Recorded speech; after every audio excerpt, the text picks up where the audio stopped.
Good afternoon, everyone, and welcome back. Let me quickly share my screen with you. So today we're going to be talking about waste, but before we do that, I want to do a quick recap from last week. So this is the slide deck for today, which hopefully you've got, so you can follow the slides separately if you want to as well. Quick recap from last week on transportation, and then we'll deep dive into the waste sector. So last week we covered the different sectors and the different subsectors that fall under transportation, and we looked at different transportation methodologies, the ways of calculating emissions for the transport sector, looking at the different ways of assigning transportation to your city, but also looking at the different subsectors and the different calculations you could do. And then we finished with the practical exercise on applying some of those skills to estimating emissions. So the practical was this, where we initially identified all the emission sources within your city from transportation and determined what fuels they were using. That was more for you to understand the sources of emissions within your city boundary.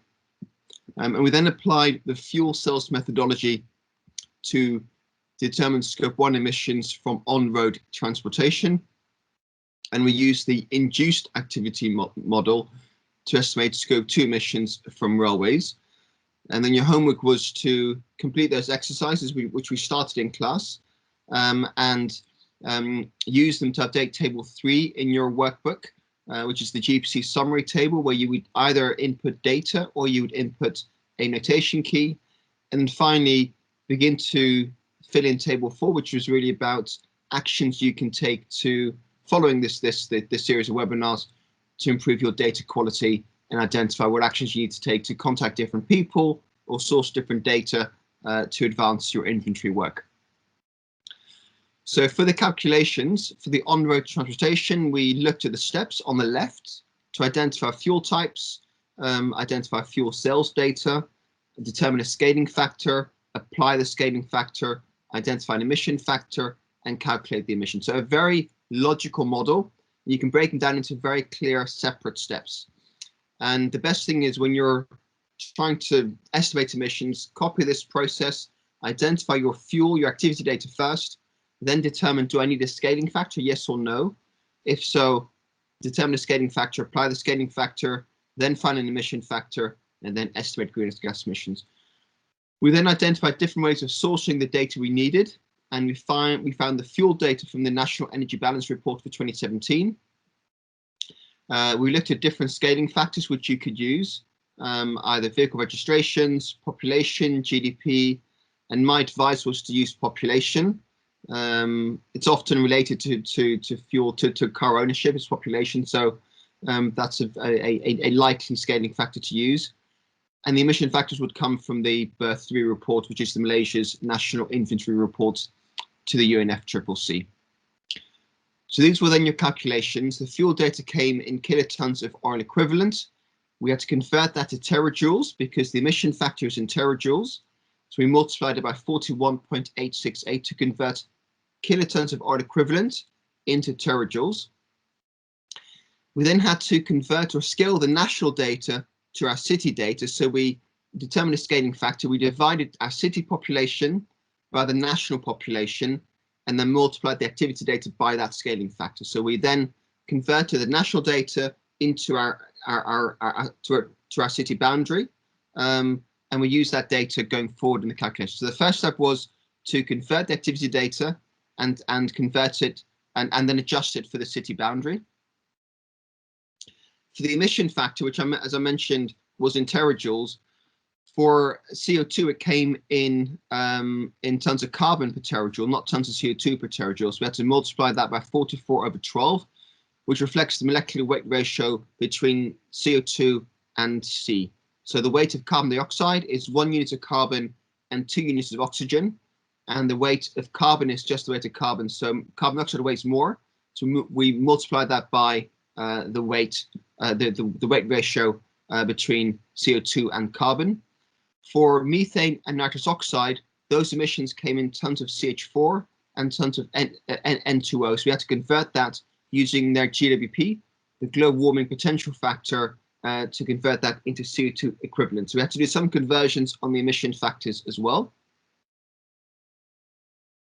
And then finally, we multiplied the activity data by the emission factor to get the final total. So the key lesson here is, and it might seem daunting, all these different units, all these different numbers, but there is a very clear process, a very clear step. Focus on the activity data first, convert that into the right units, scale it, then look at the emission factors, convert those into the right units, then adjust them if we need to for their global warming potential factor, and then multiply by activity data. So a very clear process, a very, very logical process, but do make sure you follow those steps very clearly. For railway emissions, we assumed there were no Scope 1 emissions. We assumed it was all electric rail, and we found data from different sources. And you may have different data you have access to, but from my search, I had to source data from multiple different areas. So I found activity data from Berth 3. We had a figure for a number of journeys for the whole Klang Valley. We then converted that to our city boundary, again using population as the best scaling factor in this case. We then had to convert number of journeys to a distance traveled. So in the notes you'll see I used a data source to estimate the average journey length at 9.8 kilometers. So we multiplied the number of journeys by the scaling factor by the average length per journey to arrive at a total distance traveled. I then converted that to electricity used using a figure I also found from the UK website of 0.126 kilowatt hours per kilometer per passenger kilometer traveled. So we then had a total figure of energy used for our city for electric railway. And we then multiplied that by the emission factor for grid power in Malaysia of 0.585 tons of CO2 per megawatt hour to get a total figure of electricity. Obviously, that final figure needs to be converted into kilowatt hours or the activity data into megawatt hours to make sure those units match. But again, from what initially could be a very confusing calculation, where do I get the data from? This is journeys, I need kilometers. The emission factor is megawatt hours, but I'm getting kilowatt hours. Just break it down into step-by-step stages and just focus on one stage at a time to slowly convert your data from A to B, from B to C, from C to D, from D to E, and so forth, till you get to your final number. But always pay very careful attention to units. The units need to be the same, and pay careful attention to the need to scale your data. A lot of data you will find is national data. That's often the best data, and finding perfect data for your own city boundary can be very challenging. So always focus, do I need to scale the data? Do I need to convert the units for both activity data and the emission factors before we multiply to estimate emissions? Then your homework was to complete table 3, which I noticed most of you kind of struggled with, and I think perhaps that's maybe because we haven't gone through that in detail. So we'll do that in a bit more detail now. But before I do that, let me just check back on the calculations for both on-road and railways to see if there are any questions any of you may have at this stage. I will feed back on your submitted homework separately, but for now, just to see if there's any questions any of you have on those calculations. No, if there are no questions, we'll continue. But again, use the chat function at any time to ask me any questions you might have, but I'll continue in that case if there are no questions at this point.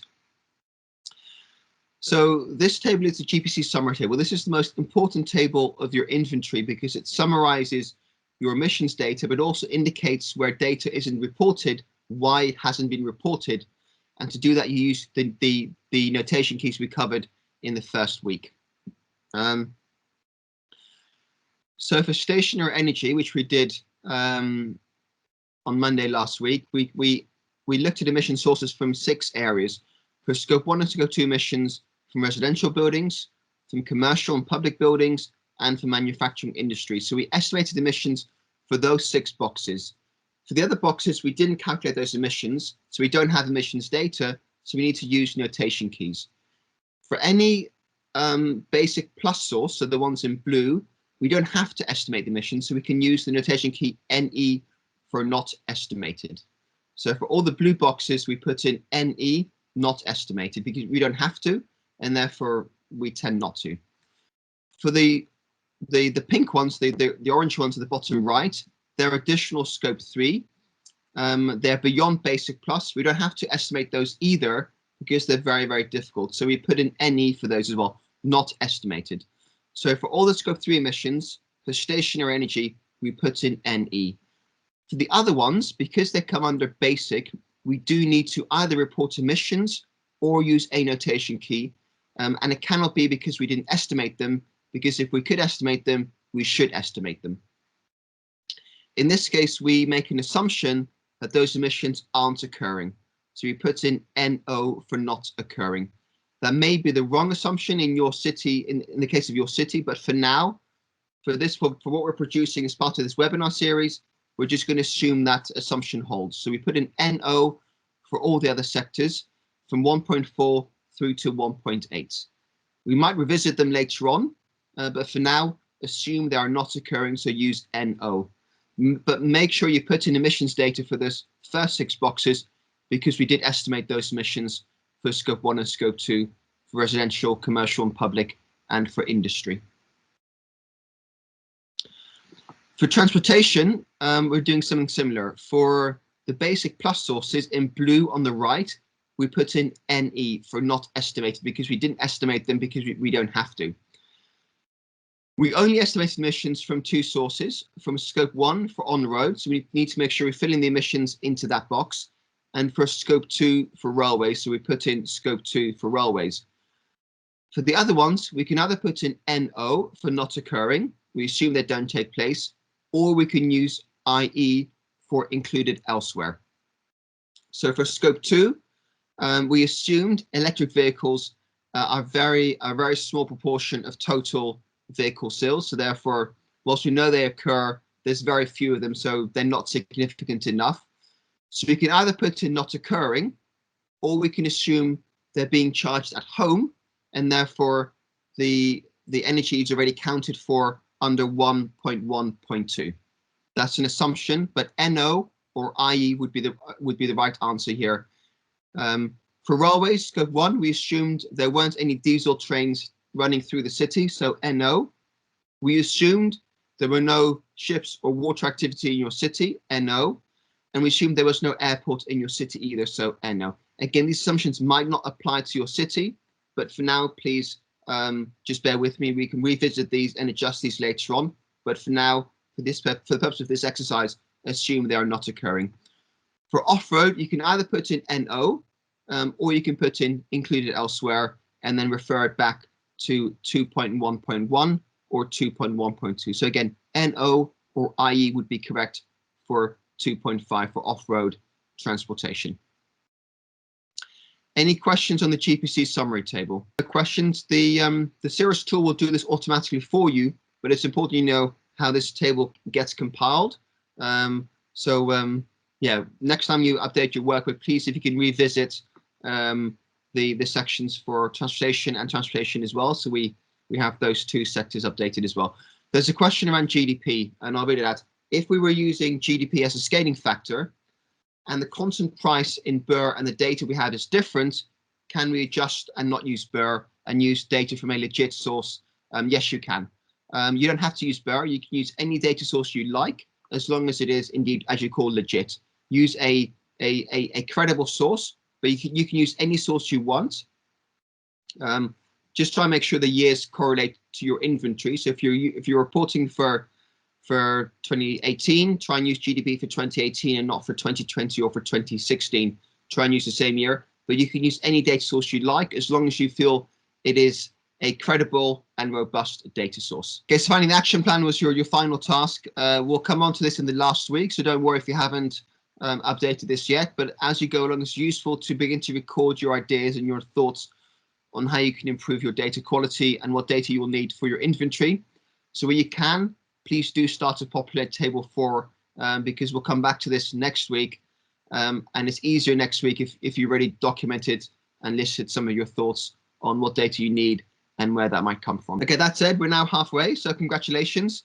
We've completed the first 4 modules, and we're now going to start on our 5th module, on the waste sector. So today we're going to cover 6 topics, a quick overview of the different subsectors in waste, then a discussion on biogenic carbon. Again, I mentioned last week, we treat carbon from a biogenic origin differently to carbon from a fossil origin, so we'll discuss that.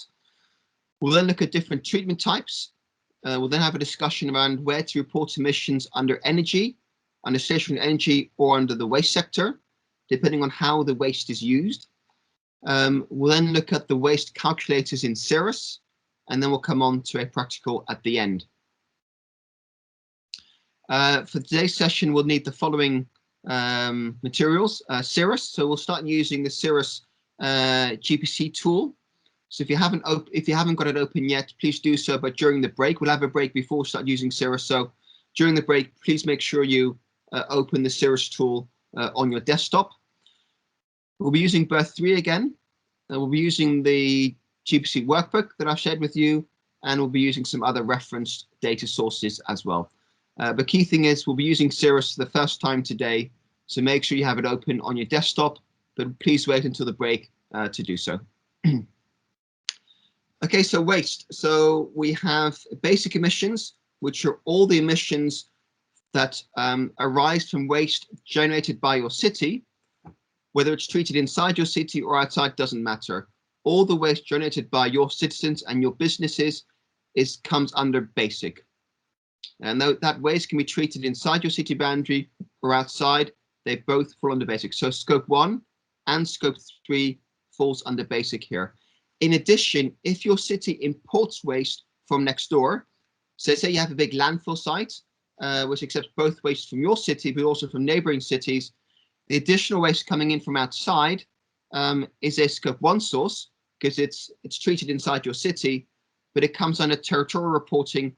Doesn't get added to your basic inventory, but it gets added to your territorial total. And remember, the GPC calculates emissions both as basic, which is attributable to your city, but also a separate reporting on territorial, which looks at all the emissions arising within your city. So 2 sets of waste. One is waste generated by your city, and the other is waste imported from your city into your city from neighboring authorities. There are no scope 2 emissions because scope 2 is about power and electricity, and this is waste. So scope 1 is all waste treated inside your city, and that can be waste from your own residents and your own businesses, but also waste that you import from outside. And scope 3 is all the waste that you send outside for treatment by a neighboring city or authority. And there's a bit more detail there, which I encourage you to read when you reread the notes later on. Now, this is a critical model on your right, which explains how this all works. So A, for example, is waste generated outside your city, but then moves inside your city to be treated. B is waste generated inside your city and treated inside your city. C is waste generated inside your city, then it goes outside your city for treatment. It becomes exported waste. So 3 different components of waste. One is imported waste. One is waste generated and treated within your city boundary, so it stays in your city. And C is waste that you generate, but then export to a neighboring city or authority. So A, B, and C. All scope 1 emissions come from A and B, which is waste treated inside your city. And that could be waste imported as well as waste generated inside your city. So A plus B are all scope 1 emissions. C equals scope 3 emissions because they belong to your city, but the emissions physically take place outside your city. So scope 3 emissions are covered by C. Basic emissions, which is your inventory boundary, includes B and C because that's waste generated by your city and therefore emissions that are generated by your activity in your city. And it doesn't matter where the waste is treated, as long as the waste comes from your city, it's counted towards basic. Okay, this is a crucial diagram. Any questions on this? No questions, that's fine, because we'll cover this in the Menti exercise coming up, so I can test your knowledge there. But again, a critical diagram here to understand the difference between imported and exported waste, but also between scope 1, scope 3 emissions, and what makes up basic emissions. Okay, so moving on to the next slide, we're looking at the subsectors. So waste consists of 4 different subsectors: solid waste, biological treatments, incineration and open burning, and wastewater.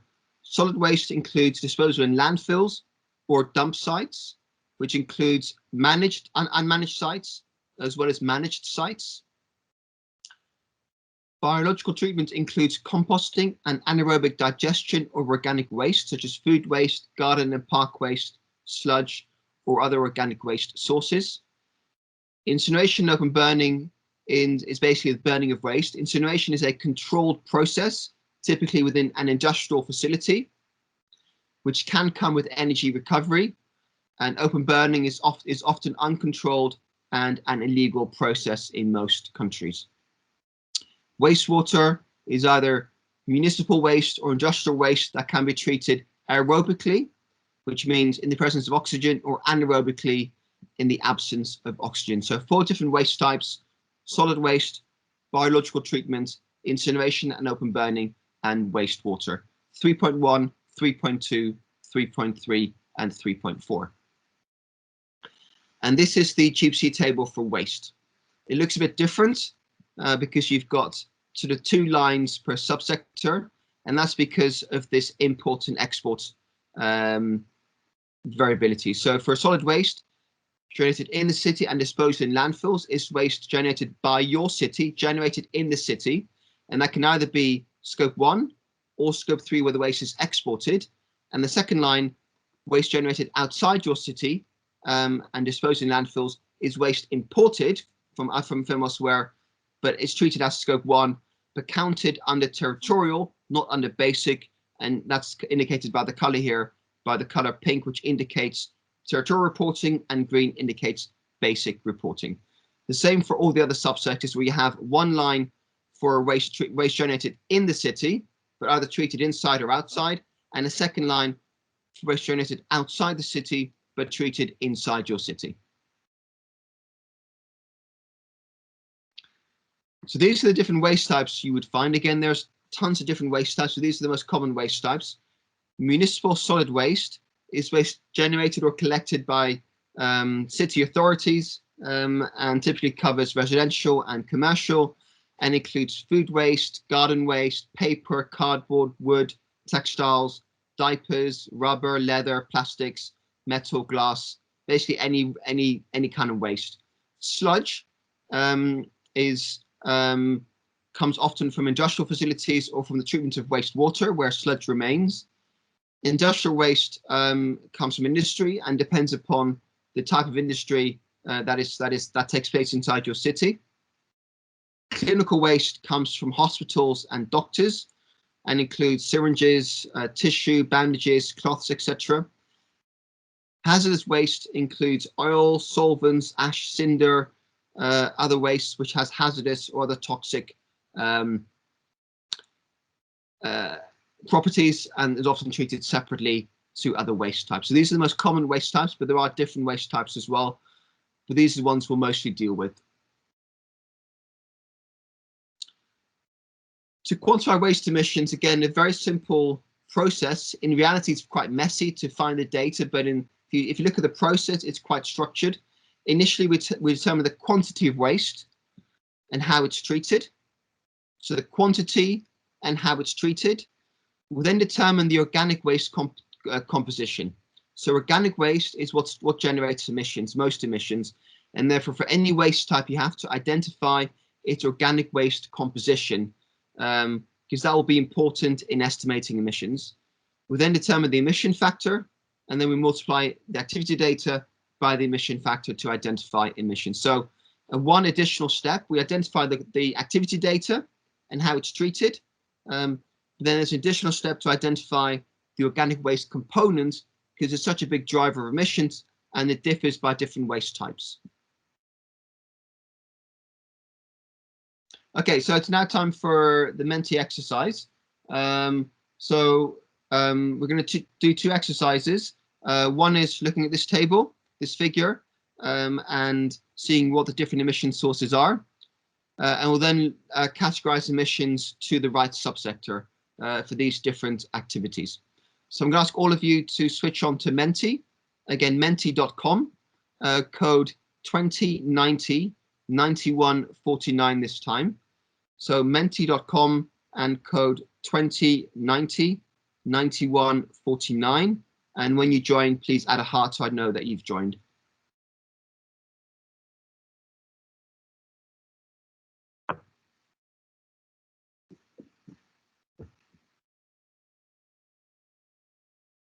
And I'll share my screen in the meantime. So just for those, menti.com, enter code 20909149. And I'll just share my Menti screen.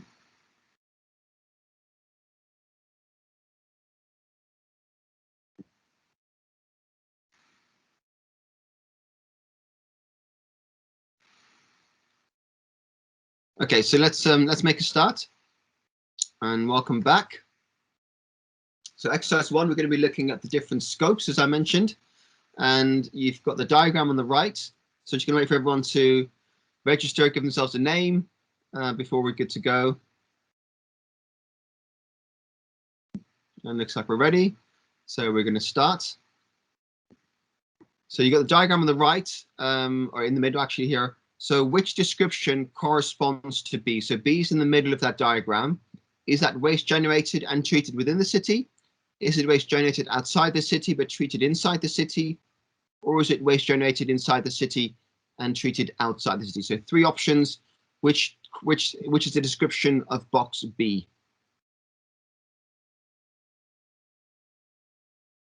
Okay, and most of you got that right. It was, of course, in the middle. It was waste generated within the city and treated within the city. It wasn't imported or exported, but it stayed within the city boundary. Okay, next question.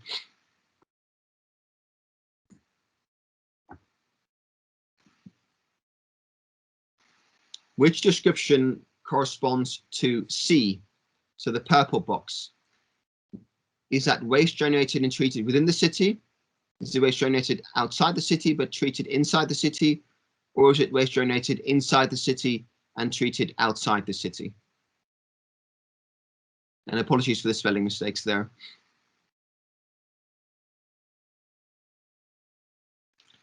And we're getting there. 20 got that right, so congratulations. It obviously showed waste moving from inside the city to outside the city. It's exported waste, so generated inside the city, but treated outside. Okay, next one.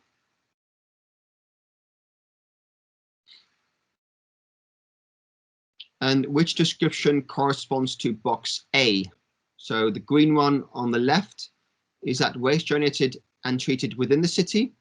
Is it waste generated outside the city and treated inside the city? Or is it waste generated inside the city and treated outside the city? So box A, the green one on the left. And let's have a look. And 20 got that right. It is waste generated outside the city and treated inside. It gets imported into the city, and so it gets added to the territorial total, but not the basic total. Okay, so next we're going to look at which ones add up to the different scopes. So which scope corresponds to C? Is that scope 2, scope 3, or scope 1? So C is exported waste. Is that a scope 2 source, a scope 3 source, or a scope 1 source? Exported waste. Scope 1, scope 2, scope 3.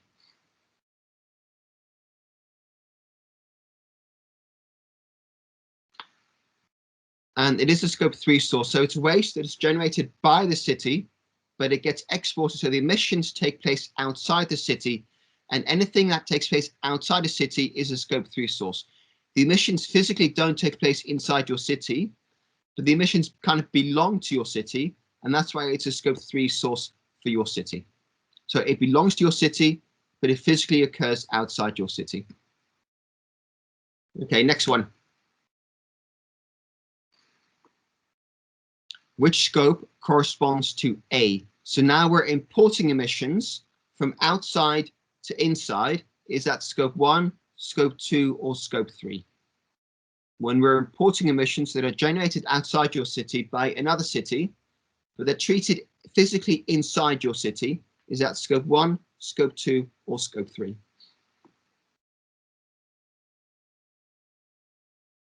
And that's correct. That is a scope 1 emission source, because the emissions physically take place inside your city. It's not a scope 2 source because there are no scope 2 emissions for waste. Waste is either scope 1 or scope 3, but not scope 2, because scope 2 is about electricity consumption, and this is about waste generation. Okay, I think this is the last question on the scopes, and then we'll. Which scope corresponds to B? So B is in the middle. Which scope corresponds to B? Is that scope 1, scope 2, or scope 3? Box B. Is that scope 1, scope 2, or scope 3? This is waste generated inside the city and treated within the city boundary.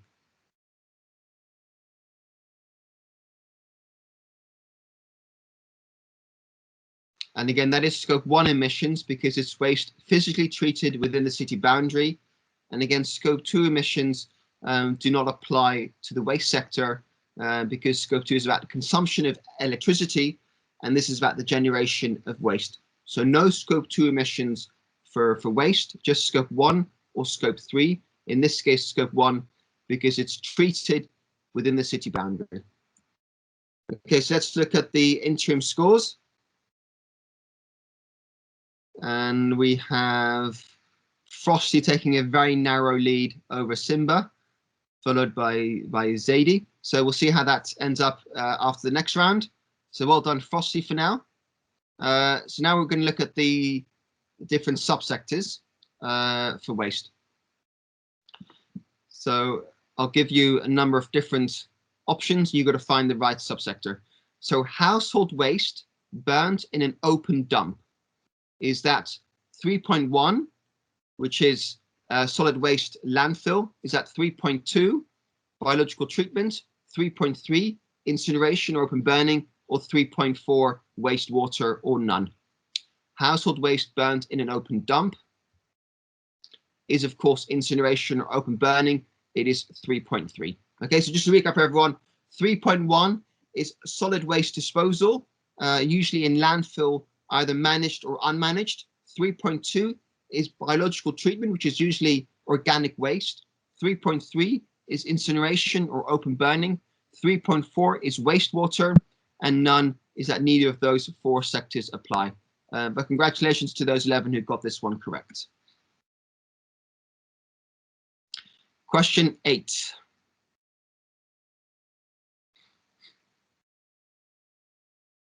Paper recycling. Paper recycling, is that 3.1, 3.2, 3.3, 3.4, or none of the above?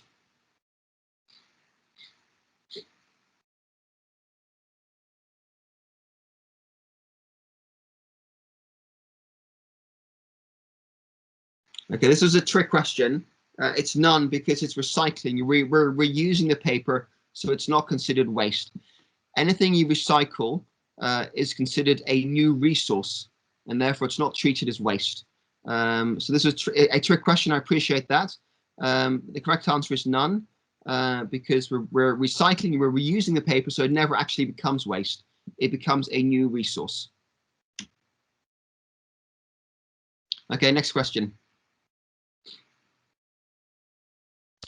Composting of garden waste. The composting of garden waste, is that 3.1, landfill? 3.2, biological treatment? 3.3, incineration, open burning? 3.4, wastewater, or none of the above?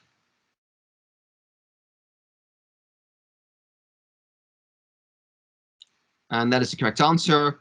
Composting comes under biological treatment, and it's treating garden waste. It comes under 3.2, correct. Next question. Food waste disposed in a managed dump. Food waste disposed in a managed dump. Is that 3.1, 3.2, 3.3, 3.4, or none? food waste disposed in a managed dump? Okay, we have all options, but the correct one is 3.1. It's food waste, so you might think biological treatment, but it's disposed in a dump site, which comes under 3.1. So 3.1 is managed or unmanaged dump sites, then either landfills or illegal dumps. So it's treated as solid waste disposal in a landfill site. So 3.1. 3.2 would either be composting or anaerobic digestion.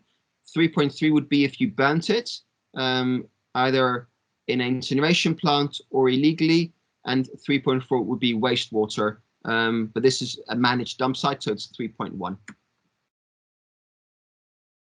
Okay, question 11, the next one. Household waste burned with energy recovery. Household waste burned with energy recovery. Is that 3.1, 3.2, 3.3, or 3.4, or none of the above?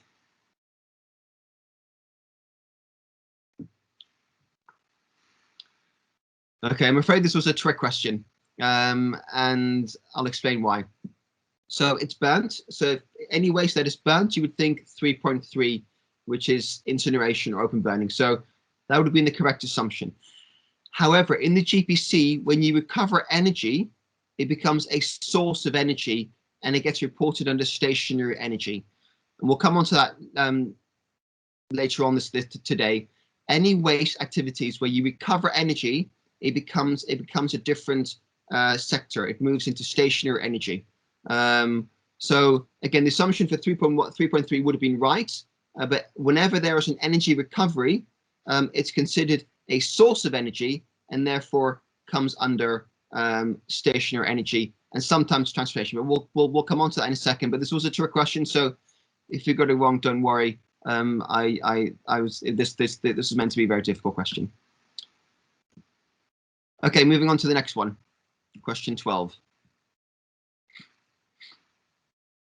Food waste flushed down the, that should be toilet, sorry. Food waste flushed down the toilet. So food waste, but it's flushed down the toilet.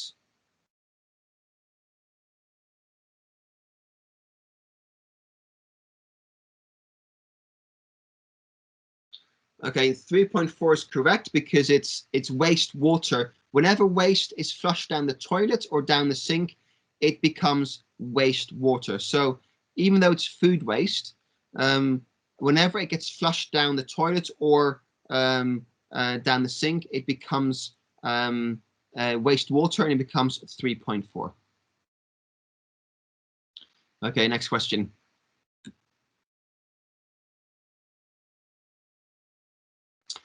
Clinical waste burned without energy recovery. Clinical waste burned without energy recovery. 3.1, 3.2, 3.3, 3.4, or none of the above. Clinical waste burned without energy recovery. Okay, congratulations, but you got that correct. So what type of waste it is irrelevant. The key word here is burnt without energy recovery. So if it's burnt, you think of 3.3. There is no energy recovery, so it's not going to be counted under a different sector. So it comes under 3.3. So 3.3 again is incineration and open burning. And we're talking about burning of waste here. There is no energy recovery, so it comes under 3.3. Okay, I think the next one is the last one within this section. And then we'll look at the scores. Electronic waste sent to landfill. Electronic waste sent to landfill.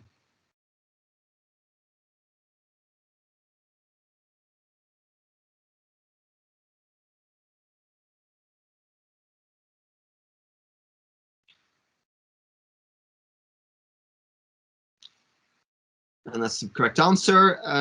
Anything that goes to landfill, doesn't matter what type of waste it is. If it goes to landfill, it is 3.1. Okay, so congratulations.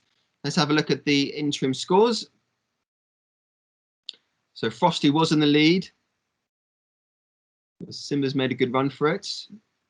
Let's add those scores together.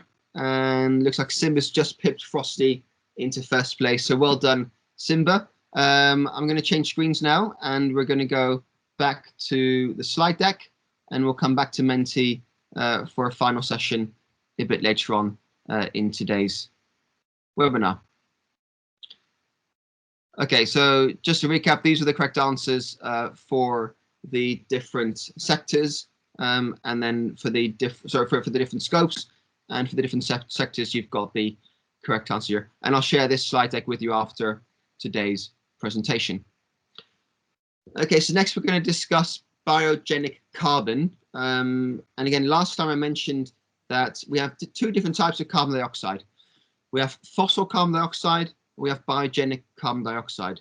CO2 emissions from the combustion of materials of biogenic origin, so if you're burning biomass, biofuel, or landfill gas, shall be reported separately from fossil carbon and are not counted in total emissions. So biogenic carbon doesn't add to your total emissions. You should report it, but they're not added to your total emissions. And biogenic emissions are those that result from the combustion of biomass materials that naturally sequester carbon dioxide. So anything that naturally sequesters CO2 in their growth phase, so whether it's crops, vegetable oils, anything that sequesters CO2 and becomes a biological, say a biogenic material, when that's burned, it's treated separately to CO2 emissions from fossil fuels. So very important to understand, CO2 does not equal CO2b. We treat biogenic carbon very differently to fossil carbon. And again, because we assume that the biogenic carbon which gets released gets sucked back again during the growth phase of those crops and biological materials. Okay, so for the purpose of national level inventories, land use activities are recorded as both sinks and sources of CO2 emissions. Reporting emissions from combustion of these fuels would result in double counting on the national level. So the national inventory, they already report in the sequestration of biogenic materials. So for us then to report their emissions would result in double counting. So we, in the GPC, we do not report, or we don't count biogenic reporting separately. Well, we don't count them in our total. We report them separately. They don't count towards your basic total. So on the right, you have here for the GPC, biogenic carbon is reported to show you've accounted for them, but they're not included in total emissions. And again, look at the word should. So you don't have to, but you can report them separately, but they're never included in your total emissions. Under the CRF, the Common Reporting Framework, reporting of biogenic carbon is optional. So you don't have to, but you can. It's encouraged in the GPC, but if you do, report them separately and never include them in your totals, because that would include double counting with sequestration activities. Okay, so biogenic carbon, any carbon from the burning of biological material, biomass, biofuels, is reported separately to burning of carbon, to the burning of fuels that contain fossil carbon. Okay, so looking at treatment types, and we'll go through the 4 different types in turn. The first is solid waste disposal. So solid waste may be disposed at managed sites, and these are sanitary landfills or managed dumps, or unmanaged sites, and these are open dumps, including above ground piles, holes in the ground, or ravines as such, but they're not managed. They're just open, and they're often illegally dumped or dumped in a way to manage costs and resources.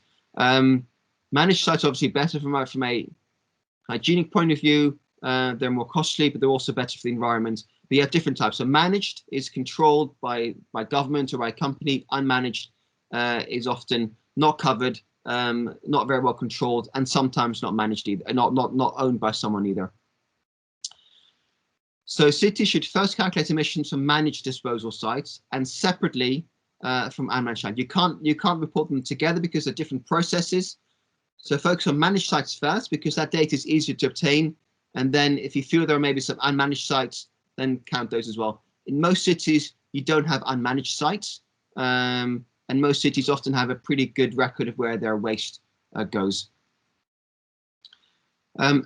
Activity data on quantities of waste generated and disposed can be calculated based on waste collection services and weigh into landfill sites. So whenever a waste goes into a landfill site, you weigh that first. So often these companies have very good data on how much waste gets sent to the landfill sites. And likewise, your own city authority, if it manages waste collection services, will have good data on how much waste is collected and where it goes. So because waste is often a managed process by city authorities, you tend to have good data on how much waste is generated and where that waste goes. Waste disposed at unmanaged sites, e.g. open dumps, is also more difficult to calculate, but it can be estimated by subtracting all the waste you generate or subtracting waste you send to a managed site from the waste that you generate. So if there is a discrepancy between how much waste you generate and how much goes to managed sites, that may be filled through unmanaged waste disposal. If you know kind of where your waste goes, but you don't exactly know how much waste you're generating, you can use approximations, and quite often national countries will have good data on how much waste an individual generates. And surprisingly, that doesn't differ very much between amongst people. So you can get an average figure of waste generated per person per year for your country. You may make an adjustment for your city, but if you find it difficult to actually estimate total waste collected, you can use those approximations as well. Okay, so looking at the managed sites, there are two ways to estimate emissions for managed sites. And emissions at a managed site essentially come from the organic material that gets broken down under anaerobic conditions. There's no oxygen under a landfill site, so it breaks down anaerobically and it generates methane emissions. So methane emissions are generated in landfill sites. Methane, again, is a very powerful greenhouse gas, but they happen slowly. So the emissions don't get released as soon as the waste is disposed. That takes years, sometimes decades, for the methane to be generated. And therefore, waste disposed in a given year contributes emissions that year, but also to future years. And likewise, waste disposed of 20 years ago are still generating emissions in the landfill sites. The GPC and the CRF provide two methodologies to calculate emissions from managed sites. You've got two ones called the first order decay methodology and the methane commitment methodology. This is quite technical work, so I'm going to come into. You don't need to follow this because there are calculators that will do this for you, but it's important to understand the two fundamental differences between the two methodologies. So first order of decay counts greenhouse gas emissions actually emitted during your inventory year. So it looks at the physical emissions coming out of the landfill site during the year you're looking at. So it looks at it basically calculates when the waste was added and then estimates what emissions take place over what time, and it gives you a figure for the year of operation and for your inventory year. So the first order of decay calculates emissions for your inventory year coming from the landfill site, which includes historical waste, but also current waste being added this year. So it assumes waste degrades very slowly over decades at pretty much a constant rate, and releases methane over time, and therefore waste disposed 10 years ago will still generate emissions, maybe less than waste added this year, but they all add together to release emissions. So this is a very complex calculation. It's recommended by the IPCC because it's more accurate, but it's very complicated to calculate and requires a lot of data as well as historical data, which cities may not always have. The alternative is the methane commitment model, which basically assigns emissions to a given year. So it takes a life cycle approach and estimates future emissions from waste added this year and assigns those to the current year. So basically, it estimates emissions over the life of the landfill site for waste added in 1 year. So if I add waste to a landfill site this year, it estimates the lifetime emissions of that waste, but assigns them to this year. Okay, so it looks at all future emissions and assigns them to this year, whereas the first order decay methodology looks at all waste data from previous years as well as this year, and looks at only the emissions that physically take place this year and reports on those. So two different approaches. and you can see the formula here. If you're if you like formulas, definitely dive into these. I won't confuse those who get put off by these complicated equations, but they are here for you to look into. This is taken from the GPC. This is easier. The methane commitment methodology is much easier because all you need is waste generated this year and the formula, whereas for first order of decay, you need historical waste data as well as waste data from this year. So whilst the first order of decay is more accurate in terms of annual emissions, in terms of physical emissions, it's more accurate. It's also more difficult because it requires historical data, which most cities don't have, and makes the calculation more complicated. And for this reason, the GPC recommends the methane commitment methodology because it is easier to calculate and is more connected to this year's data. So it actually looks at the emissions generated by waste this year as opposed to historical years as well. And so if as a city you do a lot of work on reducing waste to landfill, you may not see a huge impact in terms of emissions from first order decay, but you'll see a big impact in terms of methane commitment. So also in terms of encouraging action and diverting waste from landfill, methane commitment gives you that feedback, and it drops emissions much more quickly than first order of decay. So again, this goes back to the principles. The more accurate model is first order of decay, but the easier and maybe more relevant model is methane commitment methodology. So two choices. I'm just going to pause here for a second to see if anyone has any comments on which methodology your city uses or which one you would prefer to use. So I'll pause for a few seconds to see if anyone wants to share their thoughts on which methodology your city currently uses.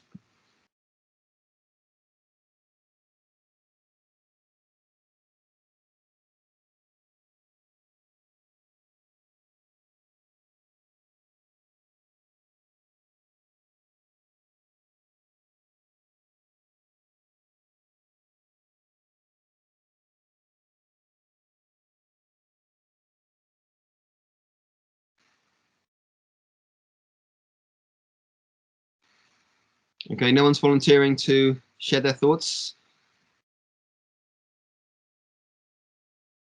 There's a question there. The fraction of methane recovered in the methane commitment method can be obtained from a landfill operator, and how accurate they usually are to be used in the calculation.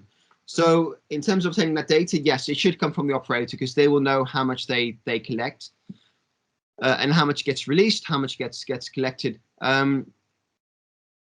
It depends very much upon how the landfill site is managed. So the best thing is always to go from the operator, and you've got to trust their data is correct. What you can do is you can do your own assumption and your own calculation and compare that with the methane operator. And if there are big differences, then you can maybe ask a few more questions. If they're very similar, then you can definitely assume that their data is correct. But usually I would trust the operator unless you have reason not to, because the methodology looks at different factors. So it's not straightforward calculation. But just going into these formulas here, you've got sort of the fraction methane recovered, you've got the oxidation factor, you've got the massive waste, but you've also got the type of landfill, you've got the degradable organic content. So you've got a lot of different factors taking place, which the operator will be best placed to answer. So what I would do is I would definitely trust their data, but also do your own calculation based upon a standard calculator, just as a double check, to just compare their number against your number, and if it's in the same ballpark, then great. If not, then maybe ask a few questions. But in the first instance, definitely do trust their data. I also noticed a question a bit earlier around the coding, and let me just jump back to the GPC slide. So let me just go back a few steps. So there was a question here, and the question was, why are we coding this 3.1.3 when 0.3 is normally assigned to scope 3? So remember, in stationary and transportation, we had 2.1.1 scope 1, 2.1.2 scope 2, 2.1.3 scope 3. In this case, we have 3.1.1 scope 1, but then 3.1.2 is scope 3, and 3.1.3 is scope 1 again. So the last numbers for stationary and transportation, they do correspond to scope. For waste, they don't, because we follow the order. So this is the first box, the second box, and the third box. So 0.1 is the first box, 0.2 is the second box, and 0.3 is the third box. And we can't do 0.1 here because we already have a 0.1, and they're different boxes, and we add different boxes together to get different totals. So the reason it's 0.3 is because this is 0.1, so it can't be 0.1. This was the second box, so we gave this 0.2, and this is the third box, so it gets 0.3. So no deep thinking behind it, apart from just the order in which those boxes occur within the table. So hopefully that answered your question there.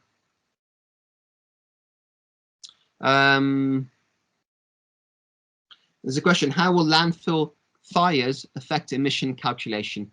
So if it's flaring, if it's a purposeful fire, then you should basically where you're converting methane into CO2, you still report those emissions, but it becomes, we'll come on to this, but because methane, if you burn methane, the methane is from a biogenic origin. So if you burn the methane, it becomes CO2 from a biogenic origin, but you still report it, but it's calculated separately. If it's an accidental fire, then it's similar. If it's a fire to generate electricity or power, then it gets reported under stationary. But we'll come on to that in a second. But a very good question. We've got 2 cities already using the first order decay methodology, and I'm assuming others would be similar. Again, it's your choice as an inventory compiler which methodology you use. There is no right answer. The GPC recommends Methane Commitment because it's easier, and because there's a bigger link between action and seeing that reflected in your inventory. But first order decay is often more accurate and more aligned with national reporting. There's this table in the GPC which gives you all the advantages and disadvantages of both methodologies. So have a look through that. It's never too late to change your methodology, but make sure you're aware of the pros and cons of both approaches. But definitely have a look at the GPC chapter to understand the pros and cons of both methodologies. Okay, so moving on to biological treatment. So this is the treatment of waste referred to as composting or anaerobic digestion. Composting is where you put a lot of organic waste, but it composes, but there's oxygen around. Anaerobic digestion is in the absence of oxygen. And this is used for food waste, garden waste, park waste, sludge, other organic waste sources. And it can be used to reduce the volume of waste, or it can be used to generate power as well. Data on composting and anaerobic digestion should be collected separately because their emissions will be calculated separately as well. So there's different factors that generate emissions either from composting or from anaerobic digestion. So make sure you collect those data points separately. Again, you pretty will because they're different processes, and therefore waste collectors will have that data. Where there is gas recovery from anaerobic digestions, you should subtract recovered gas from total emitted methane to determine net methane from anaerobic digestion. So where you capture the gas, subtract that because any captured gas gets used. So if again you're releasing methane, if methane is captured and used, it becomes a fuel source, either in buildings or for other uses. So any gas that is captured, you don't estimate those emissions because they're used elsewhere. So it's called energy recovery. You're capturing the gas for energy use and therefore becomes a source. It's no longer waste, becomes an energy source and gets reported under combustion rather than waste disposal. So again, you've got the formulas here. I won't go into detail, but different factors. You've got the total number of waste, you've got the mass of organic waste, you've got different emission factors, you've got treatment types, and again, you've got different factors here depending upon whether you're composting or doing anaerobic digestion. So 2 different processes, which both have 2 different types of emission factors associated with them. And you see at the bottom table, composting has a higher emission factor than anaerobic digestion. and releases both methane and nitrous oxide, whereas anaerobic digestion only releases methane because there is no oxygen to create N2O. Okay, so just bear in mind there is a formula, multiple factors, and a difference between composting and anaerobic digestion. Okay, it's past now, so I'm going to take a 10-minute break, and then we're going to come back to the final two sectors and another Menti for you to go through. So I'm going to stop sharing my screen now. There was a bit of feedback in the survey last time that you would like slightly longer breaks.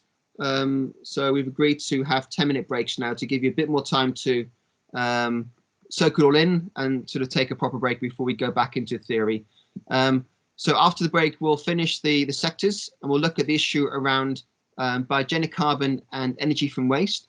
And then we'll dive into the Cirrus calculator. So if you haven't yet, please download and open Cirrus onto your desktop, which we'll use after the break. But for now, I'll hand back to Deep for a 10-minute break. Everyone, hope you enjoyed your break and that you were able to open up Cirrus on your laptop or computer. Okay, so we're going to quickly go through incineration and wastewater before discussing some of the ways to treat energy from waste, and then we'll do one final Menti before we start with the waste calculators in Cirrus. So incineration and open burning, two processes. Incineration is a controlled industrial process, often with energy recovery, where you can measure what goes in and the emissions coming out. By contrast, open burning is an uncontrolled, often illegal process with different emissions, and you can only really base it on collection rates. So incineration, burning of waste within a very controlled environment; open burning, illegal, uncontrolled, and often difficult to measure. You can calculate emissions from an incineration facility by looking at the total waste. Again, the carbon content of the waste. This is critical for emissions. And the technology and the conditions during incineration. It's a very it's an easy process, but you need the different data bits from the operator. The process is as follows: you identify the total quantity of waste that is generated that is sent for incineration, then the percentage of waste that is generated in the city and outside. Again, so you know exactly how to break it down between scope 1 and scope 3. Any waste generated from other cities but burned inside your city, 3.3.3, and the type of technology and conditions used in the incineration process, and then the energy transformation efficiency, which really applies to energy recovery to decide how much of that energy, the heat, is used for energy purposes. In which case, the gases are treated as under stationary energy because they're generating power and heat, as opposed to just being treated as waste. These are the calculations. Again, they seem complicated. They're quite straightforward, but I won't go through them. But if you wanted to, I would very much encourage you to understand the full methodology being used. Wastewater can be treated aerobically with oxygen or anaerobically without oxygen. When it's treated anaerobically, methane is produced because there's no oxygen, so it's just CH4. There's no oxygen molecules there because there's no oxygen to bind to. Both types also generate nitrous oxide through the nitrification and denitrification of sewage nitrogen. Some can be removed as sludge, and if that sludge is burned, then it gets included under landfill. Or if it gets under incineration, it gets sent to landfill, it gets included under landfill, but not always. CO2 from wastewater treatment is considered to be of biogenic origin and therefore reported outside of the basic framework. So CO2 emissions are considered biogenic because it's mostly coming from the organic materials in the wastewater and is therefore reported separately as CO2b. So methane from wastewater treatment, again, this is the anaerobic process. It's you look at the quantity of waste generated, how it's treated, the source of the wastewater, commercial, residential, the organic content, but also how much is treated from other cities, and how much of your water goes to other cities. Nitrous oxide can occur as direct emissions, but also indirect emissions. So direct emissions occur at the treatment plant. Indirect emissions occur from wastewater after the effluent is disposed into waterways, lakes, or seas. Direct emissions are considered a minor source and aren't quantified in the GPC. So you don't have to quantify direct emissions, those taking place on site, because they're considered very small.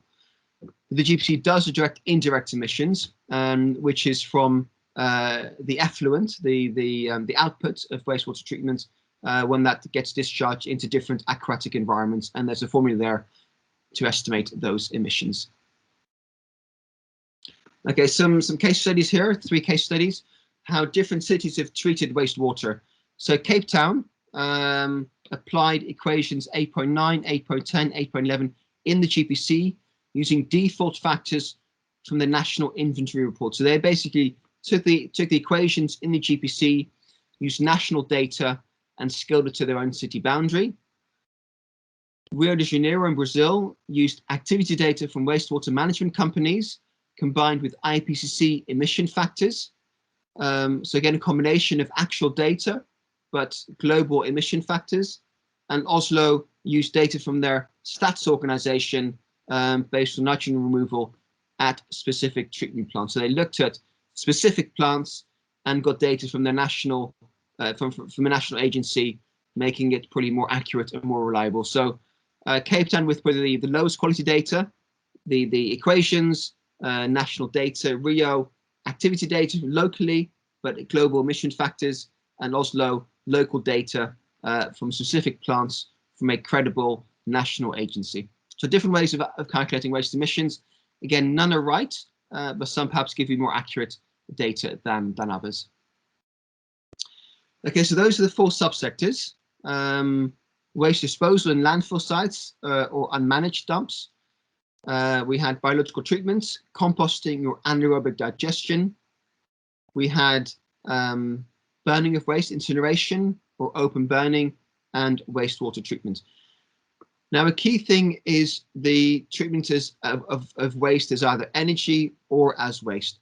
Now, if something has a use, a further use, then you typically don't report it under waste. So like recycling, if you recycle paper, it's no longer waste, but it becomes a resource. So it doesn't get calculated under waste, but it becomes a resource either, and then it gets reported either the process of creating new paper is an industry, and it gets reported under 1.3, the industrial sector, or if you burn waste for energy, it becomes an energy source that can either heat homes or power buildings, and it gets calculated under the combustion of energy or the consumption of electricity in sectors 1 or 2, so stationary energy or in transportation. So if methane is recovered from solid waste or from wastewater treatment and used as an energy source, it's reported under stationary energy. So whenever you capture methane and you use it as an energy source to burn, it gets reported under stationary. If it doesn't get burnt, if it's released without energy recovery, it gets reported under waste. Similarly, if emissions from waste incineration without energy recovery, sorry, so direct emissions from waste incineration without energy recovery are reported under waste, while emissions from incineration with energy recovery are reported under stationary energy, both with a distinction between fossil and biogenic carbon dioxide emissions. So there's a really useful image in the GPC, this image, which I would very much encourage you to spend a bit of time to really understand this image, because this explains exactly how to report emissions. So we have waste here at the bottom. If waste gets burnt, direct burning, then if no energy is recovered, so we follow the left arm, without energy utilization, we report the emissions as waste. If waste is burnt with energy recovery, it gets reported under stationary energy, because the energy becomes a source. It has a use, it has a value, and therefore it's not reported under waste. Okay, so that's when you burn waste.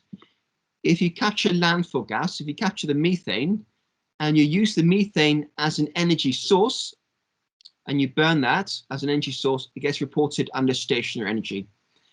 If you burn it without energy recovery, it gets reported under waste because there is no value to that burning of the waste, the methane gas.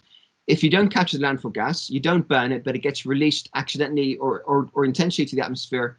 Again, there's no value, there's no use, so it gets reported under the waste sector as well. So a couple of different options, but this chart I think is really, really valuable because it shows exactly how to report waste. But the key thing to think of, is there a use for this? Is it just waste, or does it become a resource?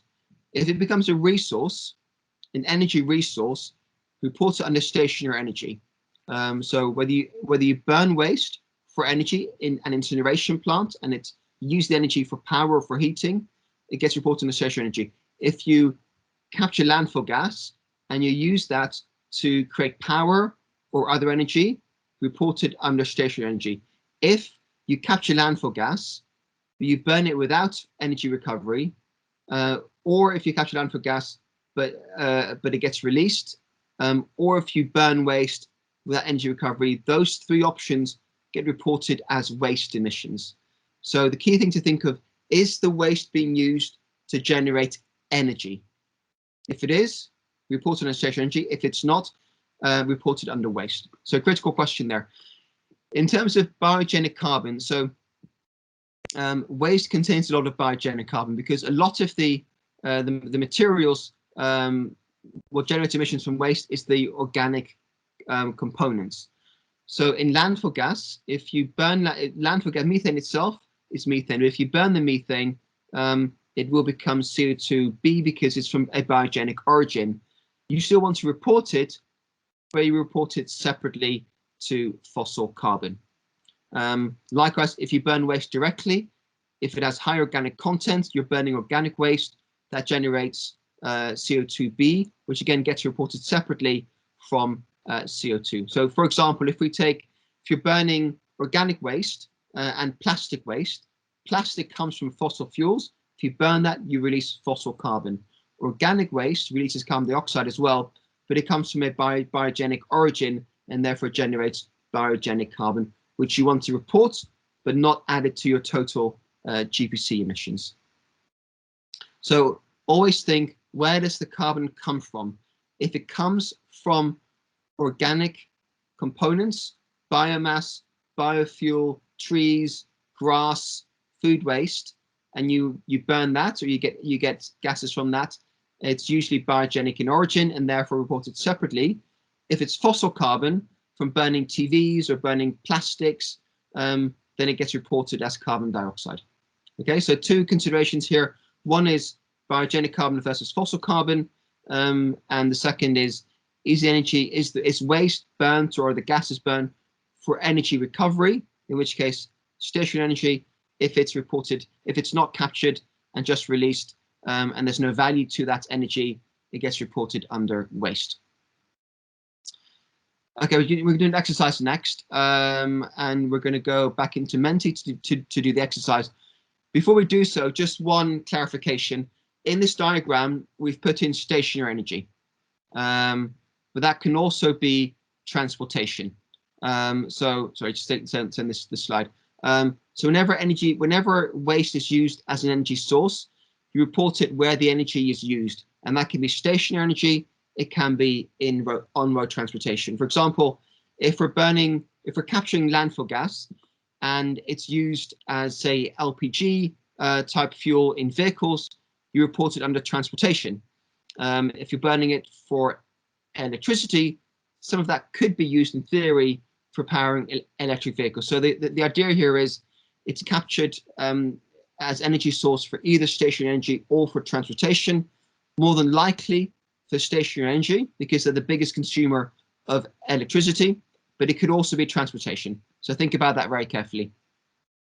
I skipped this slide. This again gives you a clear indication of where the gases should be reported, either for CO2 or for CH4 and N2O. So again, this makes a real good distinction between biogenic carbon and non-biogenic carbon. So for landfill gas, biogenic CO2 is reported separately, and methane, nitrous oxide under waste sector, etc. So have a look at the slide as well, because it really talks about how you report biogenic carbon and why it's separate from fossil carbon, but also whether emissions, so landfill gas combustion, as part of a disposal process, waste with energy recovery, it goes under stationary energy. Waste incineration, as part of waste disposal, no energy recovery, it gets reported under waste.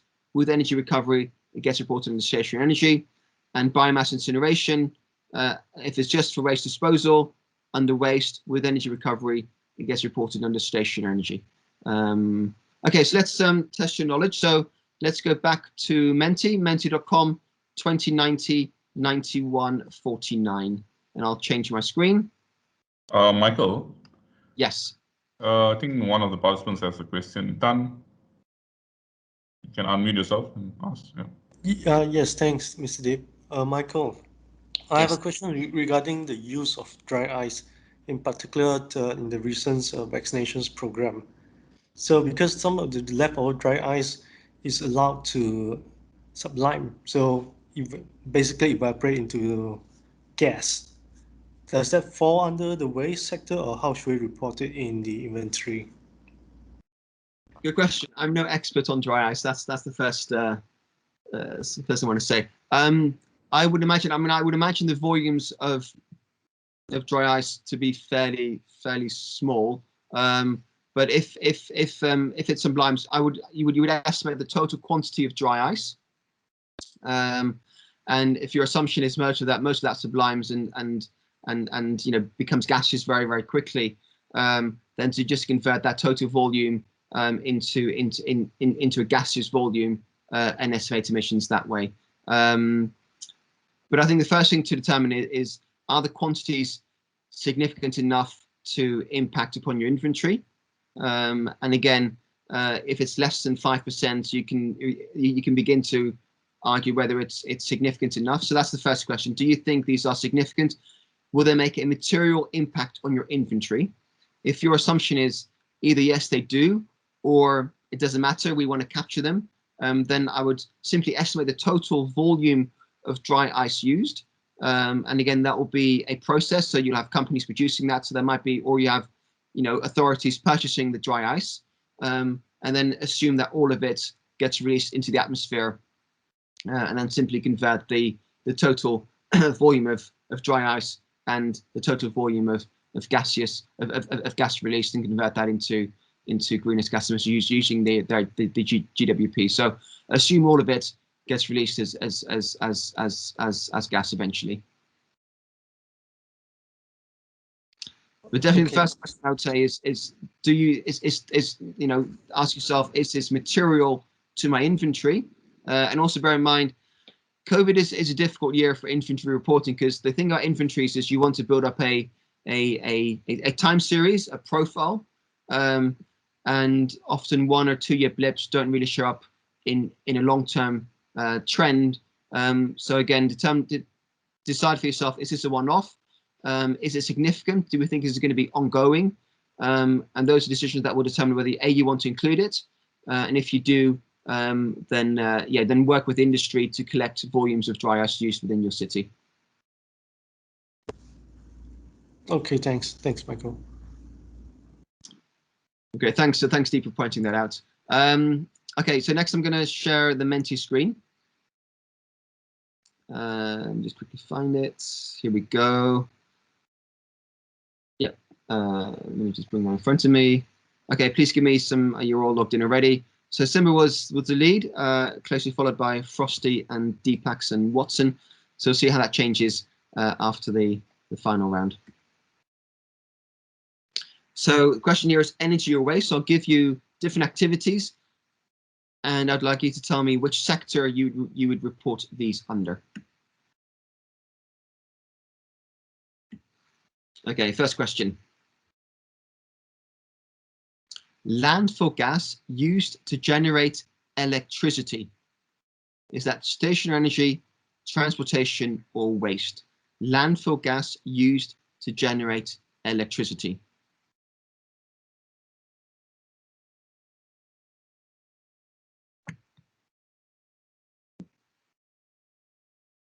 Okay, full house, fantastic.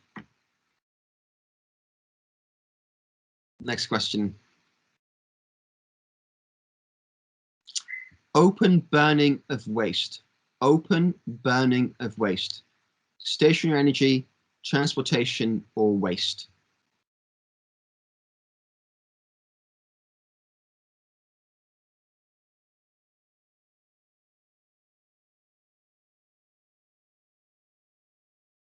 And a full house again. It's going good. Well done, guys. Okay, that's obviously waste because there's no energy recovery.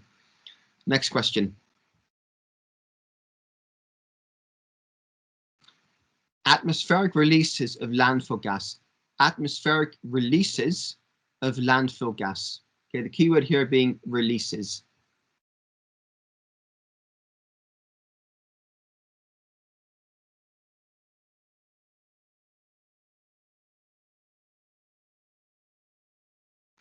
Okay, and the correct answer is waste. It's a release. There's no energy recovery. So the landfill gas is released to the atmosphere without a chance to recover the energy, and therefore comes under the waste sector. Okay, next question. Biogas from anaerobic digestion of waste used in vehicle fleet. Biogas from the anaerobic digestion of waste used in vehicle fleet.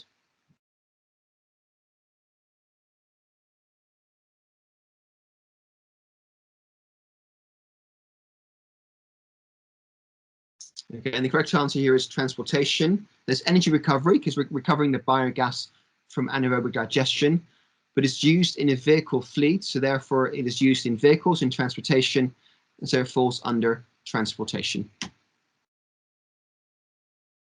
Okay, 3 to go. Flaring of landfill gas. The flaring of landfill gas. Stationary energy, transportation, or waste. The flaring of landfill gas.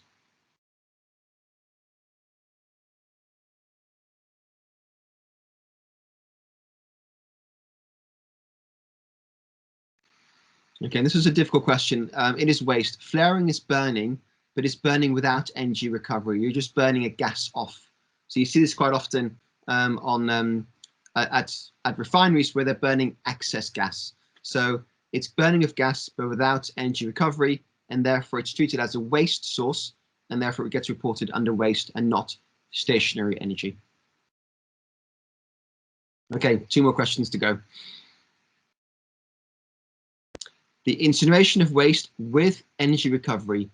Incineration of waste with energy recovery. Stationary energy, transportation, or waste.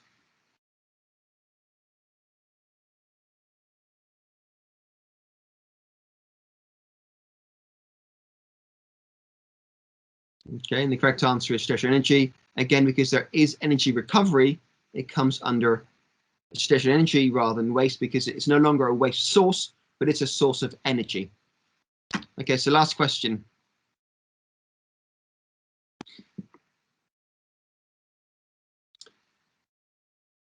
Electricity used in recycling depot. Electricity used in recycling depot. Would you report that under stationary energy, under transportation, or under waste?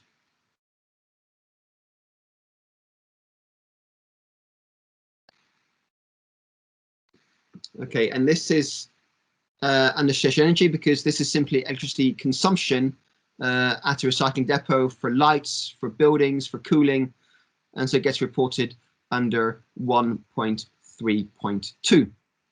Okay, correct. Transportation could have been right if you're talking about electric vehicles, but most likely this will be electricity used for cooling or for lighting or for computers and so forth. Okay, so let's look at the new leaderboard. Simba was in front. Let's see what's changed. And Simba stays in front with Deepak's moving to second place and Frosty being nudged into third, and Fine Soul and the Hustler completing the top 5. So well done, everyone. Congratulations to Simba in particular, but all of you really for answering all of those questions. So let's go back to the presentation.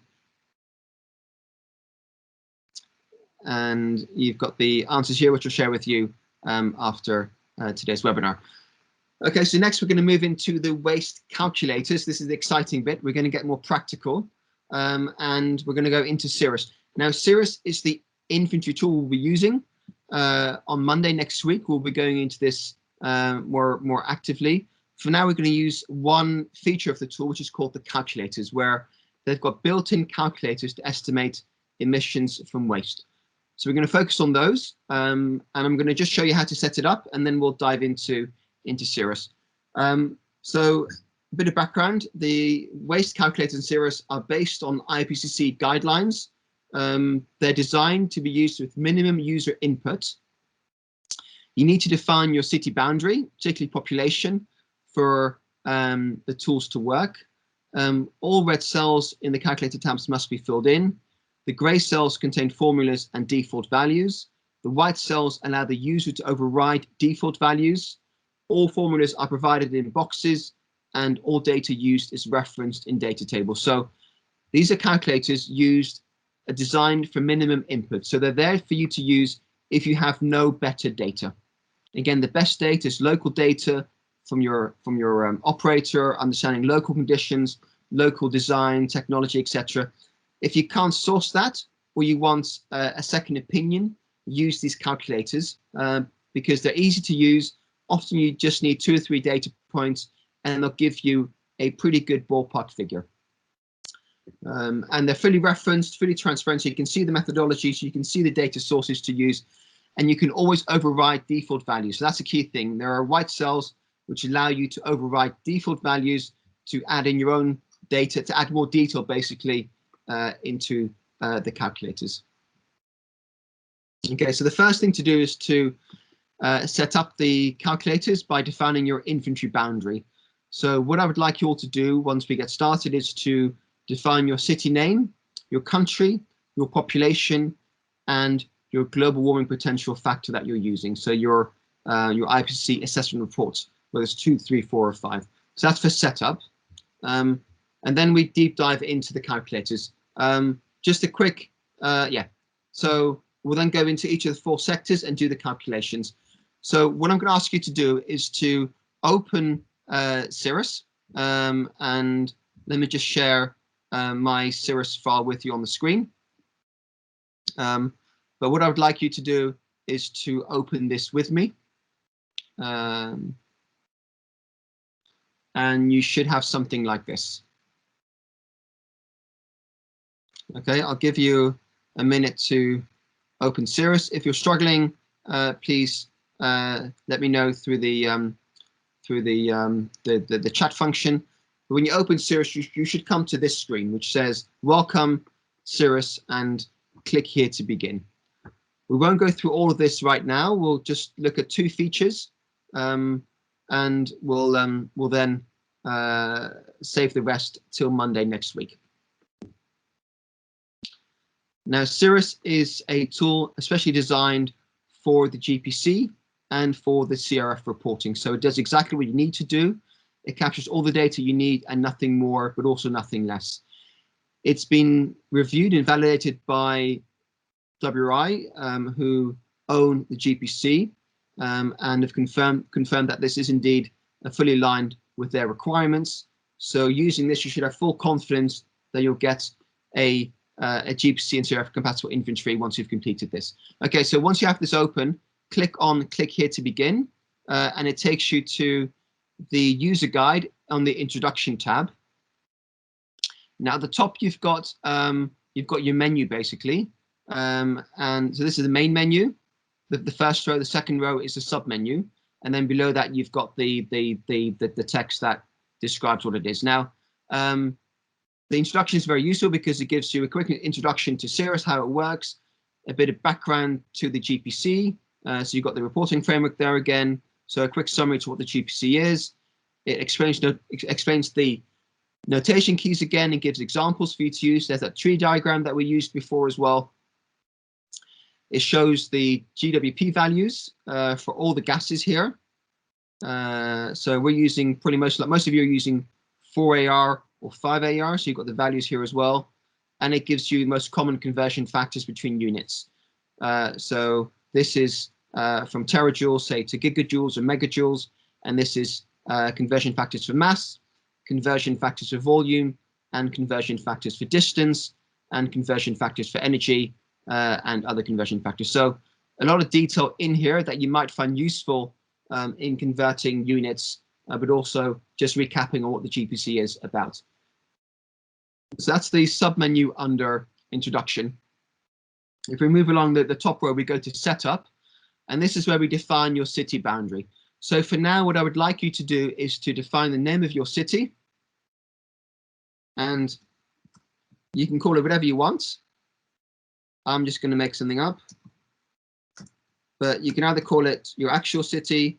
Actually, this is Malaysia, so I'm going to, because we're all in Malaysia today. So yeah, add your name for your city, add Malaysia, select your region, which is obviously Southeast Asia. The rest you don't need to select. The only thing I would like you to do is to add population. So you can add your own population, or you can add 1 million. It's up to you. I'm going to do my calculations using 1 million. So if you want to compare your results to mine on screen, then maybe start with 1 million. We can easily update them at the end, and the calculations will be updated as well. So maybe start with 1 million, and we can go back later to update them. So add 1 million for population, leave the rest blank for now, and then just scroll down. Ignore the map for now, scroll down to C, inventory information, and you want to select your global warming potential factor. I've gone for IPCC 5AR, the 5th assessment report, the latest one. But if you want to use 4AR, you can do so as well. But maybe for now, just select 5AR, the 5th report, and then we can adjust them later on.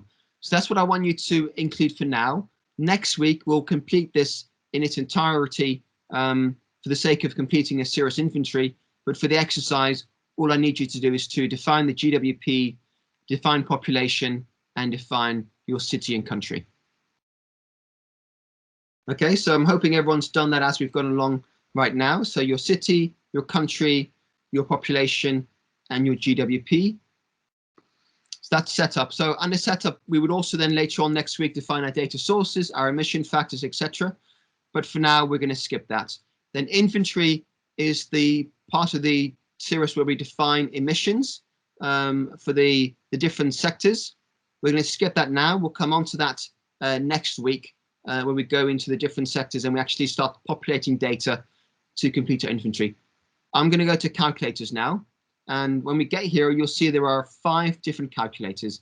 There's one for fugitive emissions from gas distribution. There's one from waste disposal, one for biological treatments, one for incineration, open burning, and one for wastewater.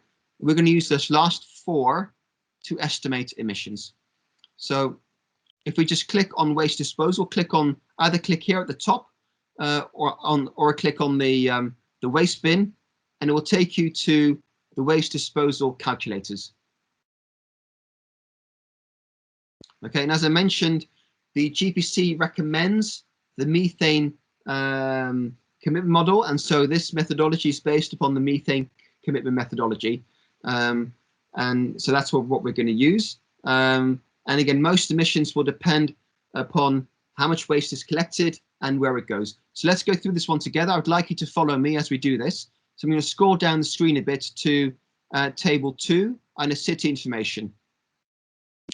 As I mentioned, the red cells ask you their data you have to populate for this this calculator to work. So red, you have to populate. So the first thing is we select the region. So from the drop down, please select your region. So it's copied my city and Malaysia from the city boundary, the definition. But now please select Asia for region.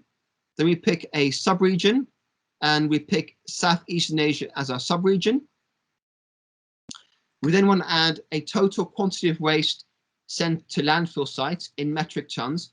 I'm going to go for 1,000 metric tons for now. Okay, so please follow this, 1,000 metric tons.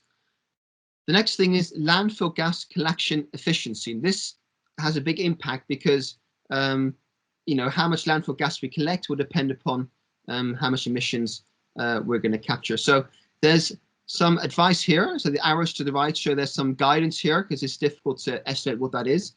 And it says 0 if there is no active gas collection, 95% if there's a full cover and active gas collection. In modern landfill, an average of 85% will be collected, and 75% for intermediate soil cover and active gas collection.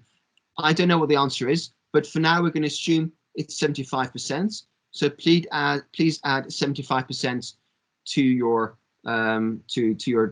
gas collection efficiency. The next box asks you to how much of that gas is collected and used as an energy source, because that gets taken away from your emissions as waste because they become an energy source. So if I put in, I'm going to put in 0 for now because I'm assuming there's no energy collection, there's no gas collection for energy use. It is all just assumed this is waste and this is burnt off as waste. There's no energy recovery here. Finally, the last red box is, what is the management of the landfill site like? Is it managed, unmanaged, but more than 5 meters deep, unmanaged, less than 5 meters deep, or uncategorized? I don't know, but I'm going to assume it's managed. Okay, so I'm going to assume those landfill sites are managed for now. And you can see here we have 5AR, which means this is again copied from the inventory information. We're using the 5th assessment report and their global warming potential factors. So next I scroll down and I look at the summary, and this now gives me my emissions. That's all it's taken. It has given me my emissions for the sector based upon a few bits of data that I've approximated, I've estimated, and then it's automatically applied the methodologies to calculate those emissions. So it's estimated, and this is already converted into CO2 equivalent, a total of 276 metric tons from direct release. There is no combustion with energy recovery. There is some combustion without energy recovery, and it totals emissions as 368 tons of carbon dioxide equivalent, and 205 tons of CO2 of biogenic origin. And so it breaks it down by fossil carbon and by biogenic carbon, and also tells you where they should be reported. So if I go back to my table now, and you know, remember the question which asked around energy recovery, if I change that to 100, so we go from 0% energy recovery to 100% energy recovery, you'll see there's no emissions in the bottom row, combustion of energy without energy recovery, but there are emissions under combustion of landfill gas with energy recovery, which gets reported under stationary energy. So it just breaks up. The emissions total is the same, but it's how we allocate those emissions that is different. Now, the reason there are still some emissions that get released to atmosphere and aren't part of energy recovery is because I'm assuming we're collecting 75%. There is still 25% that gets released as methane, which is obviously much more potent than CO2. If I turn this to 100%, so I assume all the gas is collected and all of it is burnt, look what happens to our summary table. Okay, so see there are no emissions, direct releases of landfill gas to atmosphere. There is only some releases from combustion of landfill gas with energy recovery, and our emissions are much lower because it's all CO2 and not methane. Again, methane is 25 times more powerful than CO2. So once you burn it, it gets converted into CO2. It becomes much less powerful. So it is always more effective to burn landfill gas than to release it to the atmosphere by itself, because releases are in terms of methane, and burnt gas is in terms of CO2. But let's go back. 75% is collected. Nothing is used energy source, and we have 368 tons of CO2 from landfill gas. Any questions on this? Okay, I'm going to give you some data in a minute to do this yourself. So if you have any questions, please let me know. But the key thing is, all you've got to do is just change the red cells, and the tool does everything else for you, using all the formulas that are shown here. So You've got all the formulas here, all the calculation tables. You can override some values if you want to. We're not going to do that. And you have all the data sources at the bottom. So everything is included. It's all very transparent. You can do a lot of manual overrides, but at the simplest case, it just gives you a quick value, which will often give you quite a good ballpark figure. Maybe not entirely accurate, but a good starting point. Okay, so no questions. So next we're going to move on to the next sector, biological treatment. So please click on biological treatment in the submenu at the top. And then we come to biological treatment. Okay, and we're going to do the same here. So it's copied my city, it's copied my country, and it's copied the global warming potential factor. Let me just erase the previous data points. So I just need 2 data points here. I need the total amount of organic waste treated biologically. So either composted or sent to anaerobic digestion. And again, I'm going to assume for now 1,000 metric tons. So please enter that with me, 1,000 metric tons as your total organic waste treated biologically. Okay, so the type of waste is also important because we have here options, either dry waste or wet waste. So dry waste means the water's been allowed to evaporate from the waste, and wet waste means it still contains quite a bit of water. Wet waste is not treated, whereas dry waste is often treated, and already the waste is dried and therefore a bit lighter. So it's important to understand if it's dry waste or wet waste because it affects the emission factor, because water doesn't have any emissions associated with it. So the emission factor takes account of that if it's dry or wet waste. Okay, so in this case, I'm going to assume it's wet waste, which tends to be most common. Not all countries separate the waste. And then I've got here sort of emissions total, which is what is given to me. Now the next thing is, so let me just delete these. So this is just your quick total. For now, it doesn't give me any emissions. So I'm going to scroll down to table 4, which asks me to define the treatment types. Okay, so I'm going to assume we both have composting and anaerobic digestion. I can select these from the drop down. So please select composting in the first row and anaerobic digestion in the second row.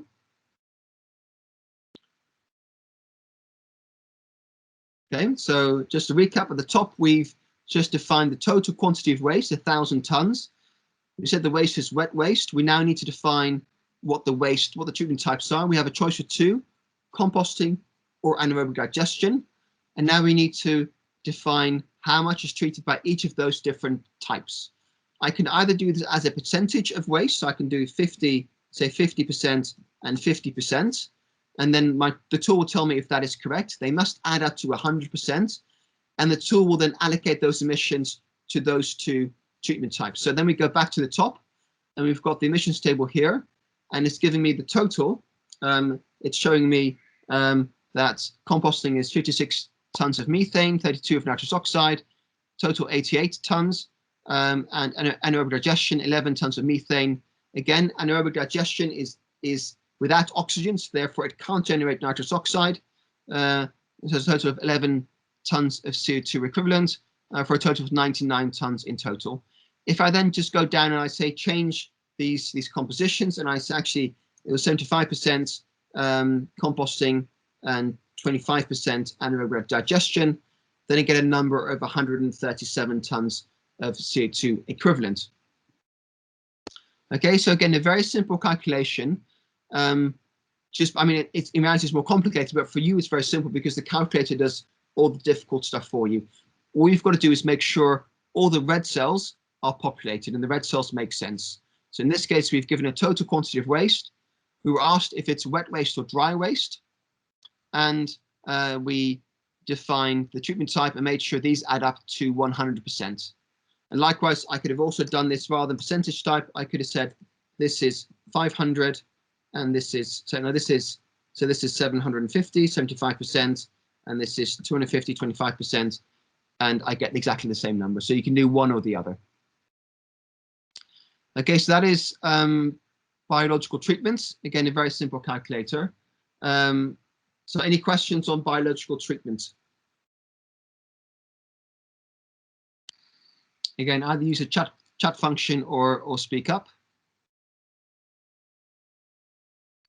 Okay, then next we're going to move on to incineration. So if you can follow me and click on the submenu on incineration, then we go to the next tab, and again you'll see the same instructions, the same box. In this case, it's copied my city name, it's copied Malaysia. Let me just delete these.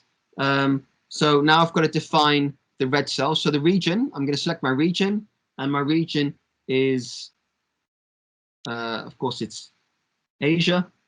Then my sub-region is Southeastern Asia. The management type, I'm going to assume I want to estimate emissions from incineration and not open burning. So I'm going to go for incineration. Then it asks me total waste sent for incineration in metric tons. So I'm going to use the same volume. In this case, I'm going to go for 1 million tons. So 1 with 6 zeros, 1 million tons. And it's copied the 5th assessment report across here. Come on to your question, Deep, once I finish this.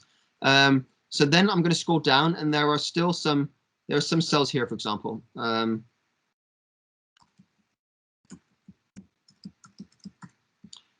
So you'll see,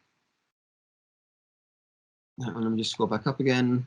Sorry, it's just crashed. I'm just going to bear with me for a second. Here we go. Okay, so we've defined the default. I'm next going to scroll down to table 4, and table 4 basically allows me to give a lot more information. But the key thing is, the key information here is what does the waste contain, and that really determines how many emissions are released. So the tool offers some default values, but those default values only get you to 61%, and obviously this needs to be 100%. So the first thing we want to do is to define the waste types, and I'm just going to make some assumptions now, and just follow me, and we can update this later on. So I'm going to assume half of the waste is food waste, so 50%. I'm going to assume 20% is paper. I'm going to assume 5% is wood. I'm going to assume 10% is garden waste, and I'm going to assume 15% is plastic. And you'll see this now gets us to 100%, which it needs to be. So this red sign is a warning sign. We need to make sure this adds up to 100%. So this now adds up to 100%, and it does require you to add your own information. But you can either make an assumption year, or you can find data from your waste authority or your own collection authority on what the waste consists of. So I've made my assumptions now. Next, I want to, again, there's still some red cells here. I want to define the technology, the waste type. Again, there are different types of incinerators, and the technology will influence the emissions that occur. So in this case, I'm just going to go for I'm not going to go for this one. I'm going to go for a batch type incinerator using Stoker technology.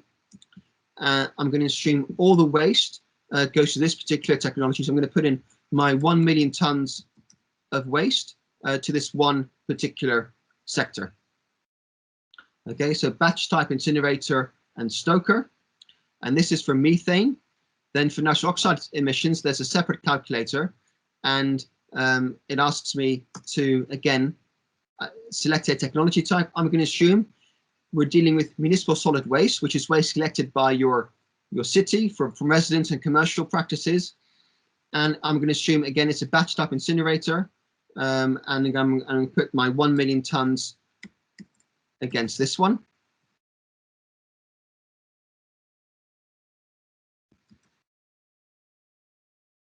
Okay, and then I'm going to go back up. So that completes the data entry. Those are the last red cells.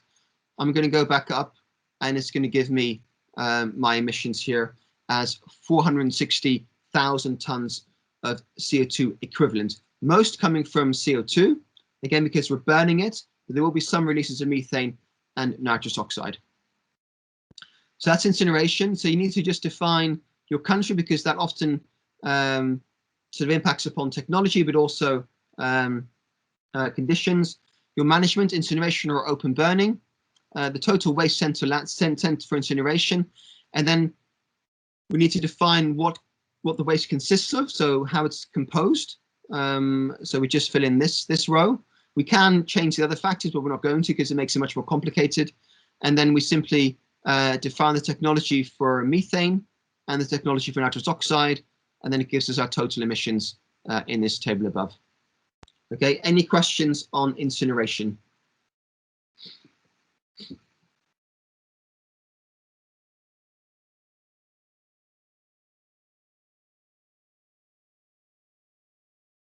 No, in that case, we'll then move on to wastewater.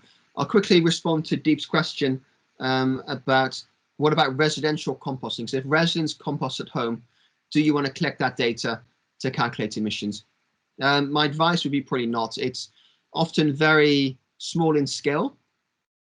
If you wanted to, you could make assumptions that, you know, this number of households do their composting and they tend to compost this form of waste. So you could do that, but in reality, the emissions will be fairly small. So my recommendation would be only apply that if it is indeed significant, but otherwise just stick to commercial composting either by companies or by your own waste authority.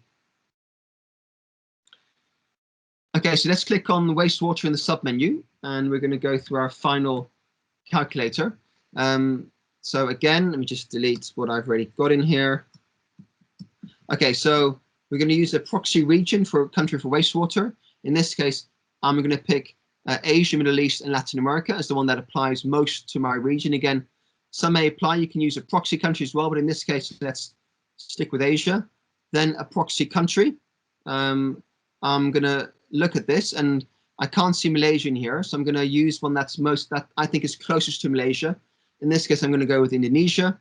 That may be right or wrong. I'll leave that for you to decide. And I'm going to use a proxy country for protein consumption.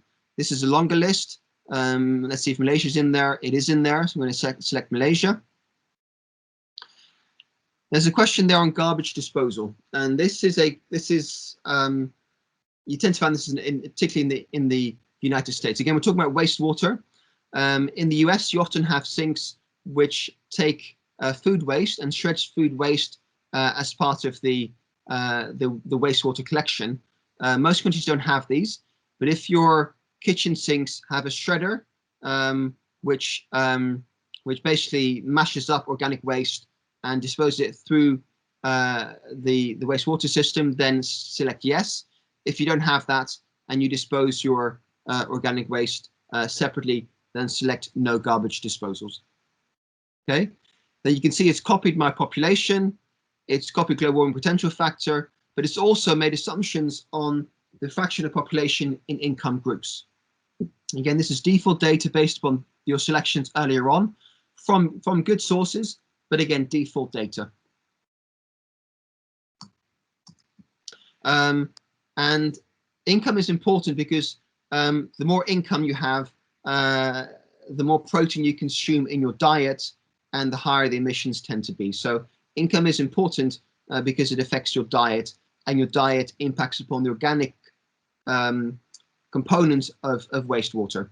You can override these values by adding numbers in the white cell. So I can override this. Actually, I think 80% are high income, 20% are low income, and there's nothing rural. Just make sure these add up to 100%. And if you do put values in here, these values will be used over the grey ones.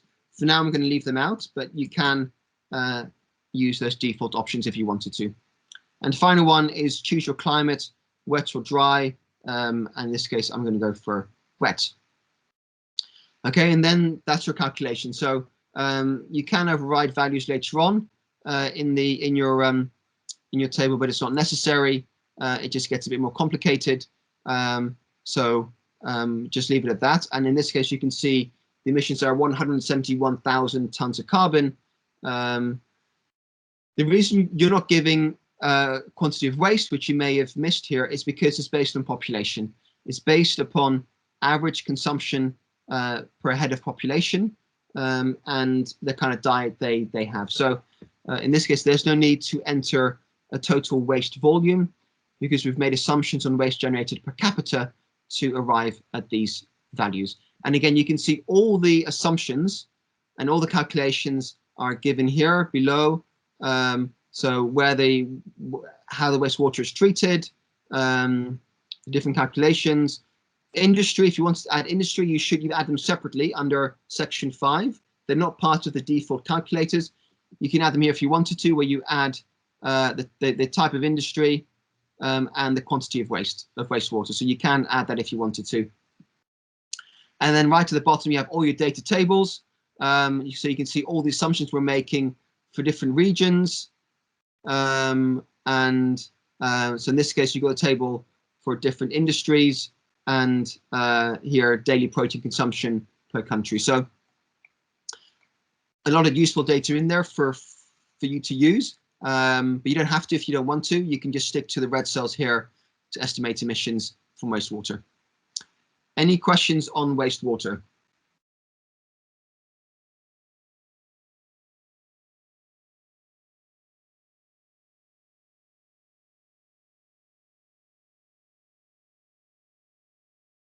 Okay, that's great. There's a question from Deep in the chat box. We have data on waste composition based on a few studies conducted. We just key in those figures in the override column. Yes, you do. So just make sure the override column adds up to 100%, but just override them based upon your waste composition studies, and that will be the data that you'll use. Okay, so next we're going to do a practical exercise where you're going to be using the waste calculators yourself. I'm going to give you some data, and I'm going to ask you to complete the calculators yourself. But before that, let me pause for any questions.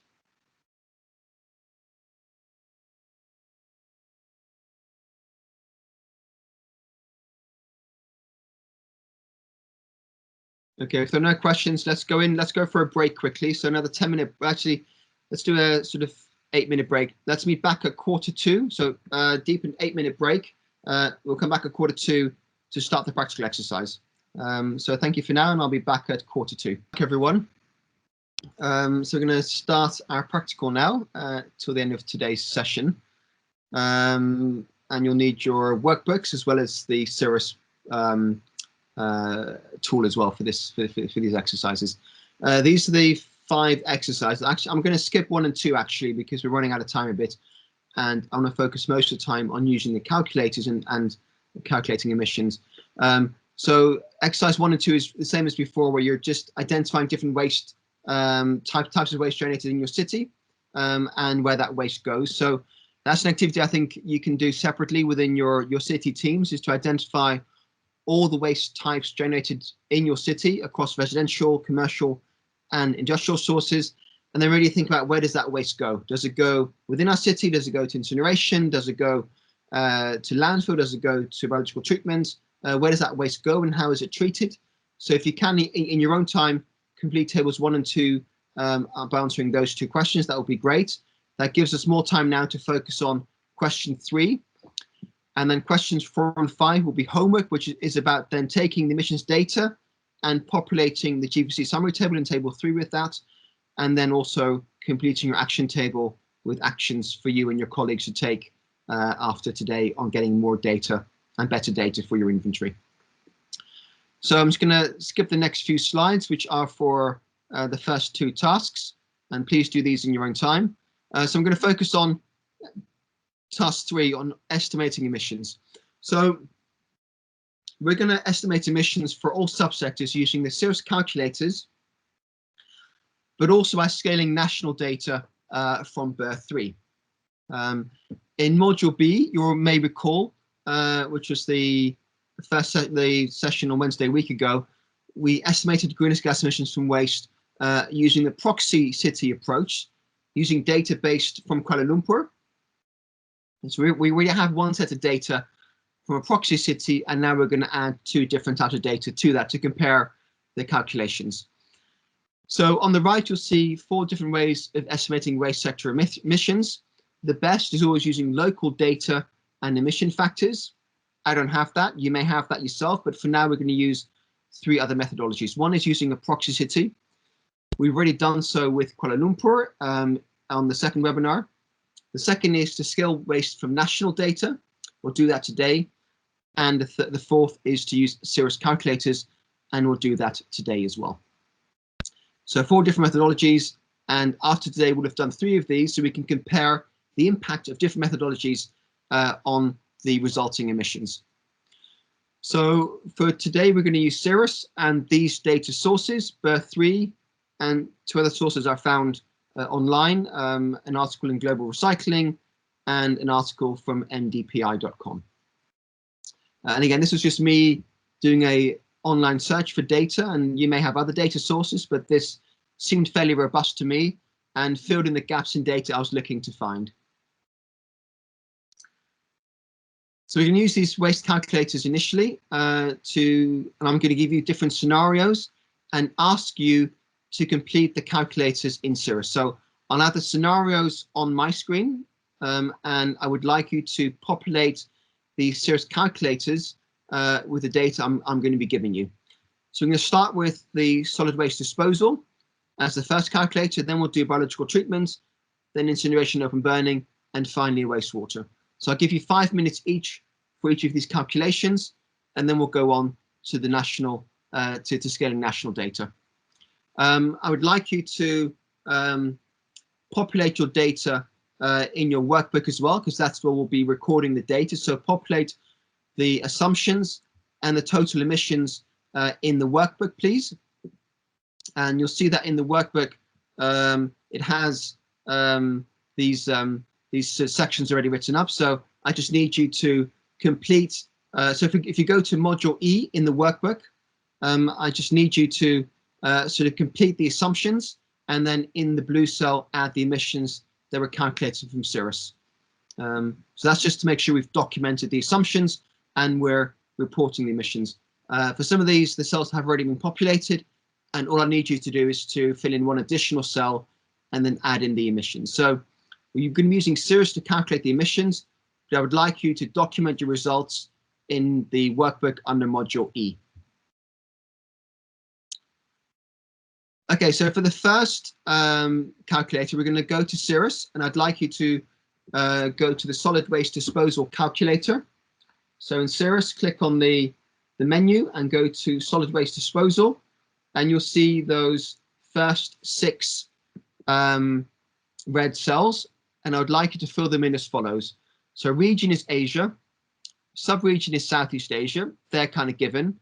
But then for the other ones, we had to give data. And so I found data sources that I felt could help me populate these missing cells. So there's a data source from Global Recycling, which gives me the total quantity of waste generated in Malaysia per day, and the recycling rate. 38,000 tons of waste generated per day, of which 17.5% is recycled. I then found another article on ndpi.com which said that 89% of waste ends up in landfill sites. So I'm going to use those assumptions to estimate the total waste deposited in landfill. For the next 3 boxes, there's a landfill gas collection efficiency. I'm going to assume most do not have active landfill gas collection, and landfill gas used for energy recovery. Again, I'm going to assume that is 0 because there is no active collection. Therefore, I'm going to assume there is no energy recovery. And there was no information on the management landfills, and there I'm going to assume it's uncategorized, which is a value of 0.6. But just simply select uncategorized in that particular cell because we don't have better data. So just for the total quantity of waste, this is your calculation.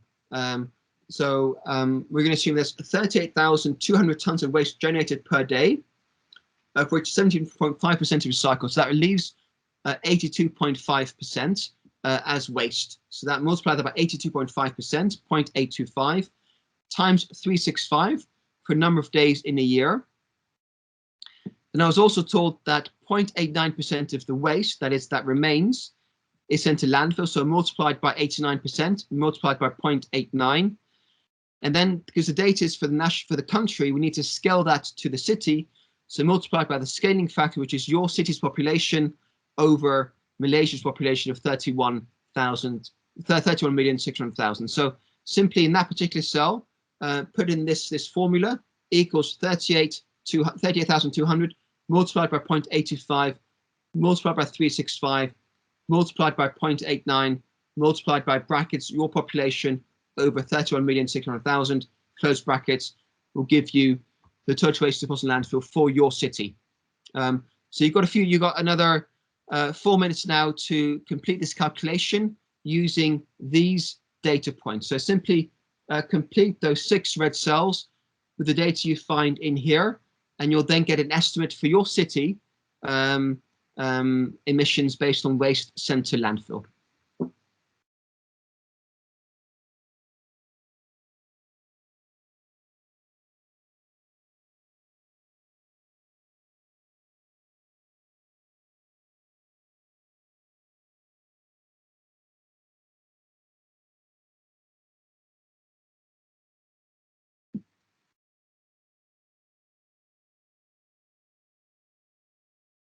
And any questions, please use the chat function or just speak up.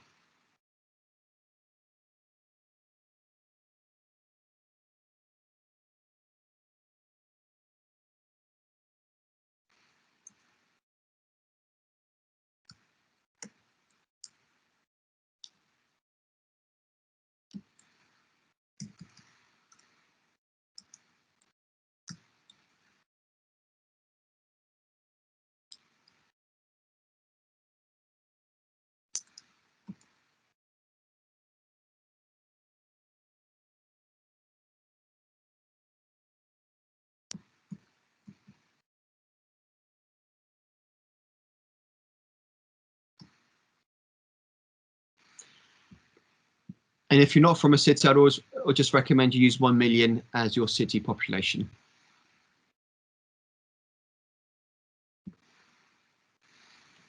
So region Asia, sub-region Southeastern Asia, total waste sent to landfill, you've got the calculation here, and use 1 million as your city population, unless you have data for your own city.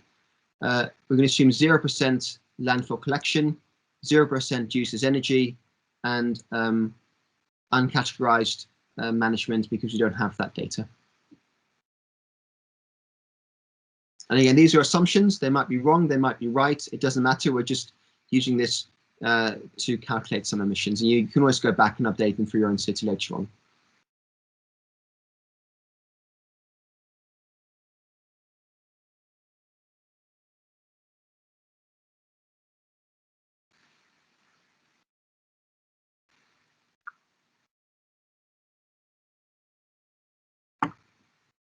Okay, 1 minute to go for those who haven't finished yet.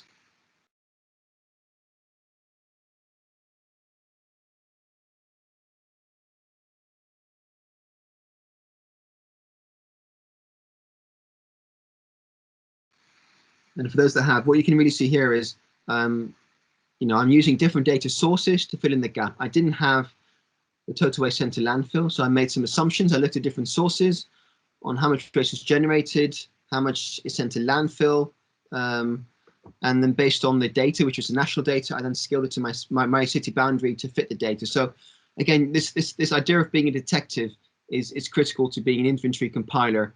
You're always trying to fill these gaps. You're trying to find data that fills your gaps. You're making assumptions, asking yourself, are they robust enough? Do I need to adjust the data, scale the data?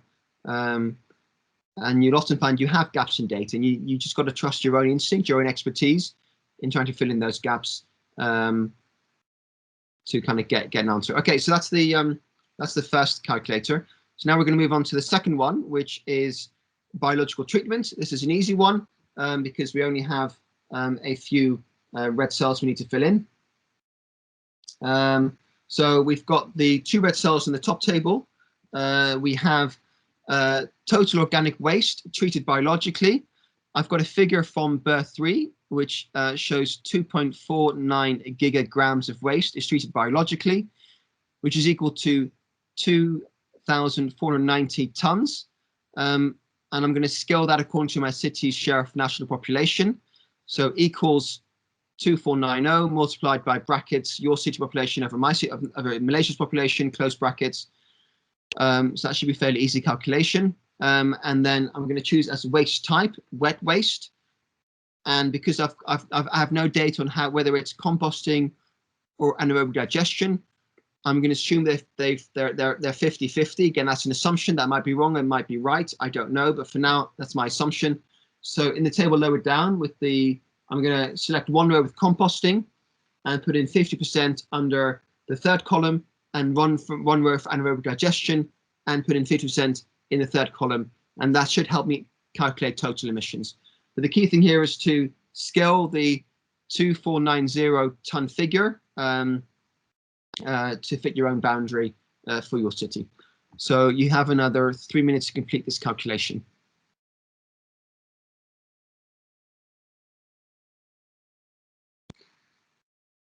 And again, any questions, please just use the chat function or speak up. Yeah, for a type of waste, you select wet waste. For a treatment type, you have two rows. You select composting for one and anaerobic digestion for the other. Select both, 50% for both. And to determine the total quantity of waste treated biologically, you basically scale the 2,490 figure according to your own city population. Again, if you don't have a city or you don't know what to use, just use 1 million to make it easier.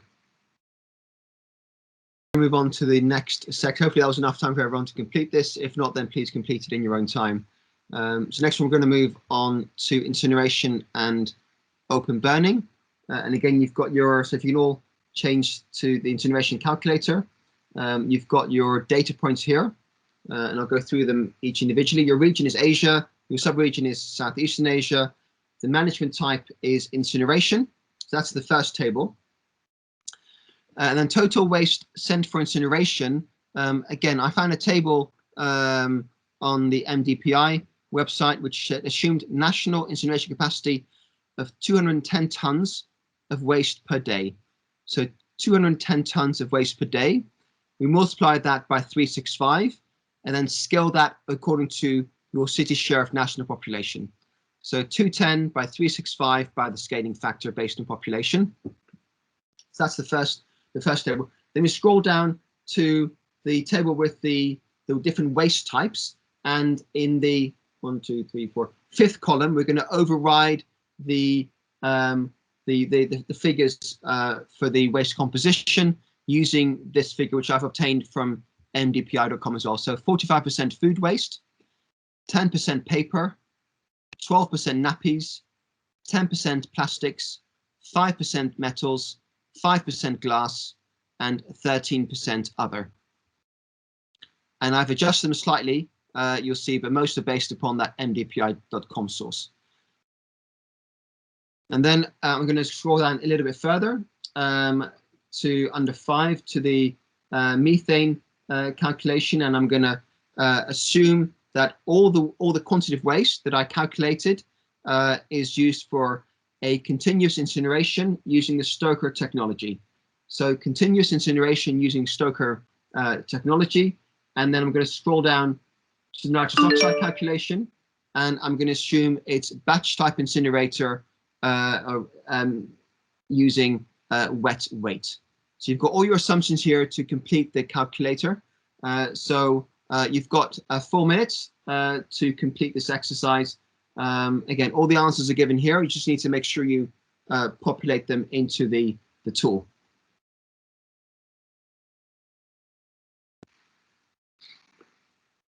So in the first table, fairly straightforward. The first top cells you've got here, the region, sub-region, and the management type.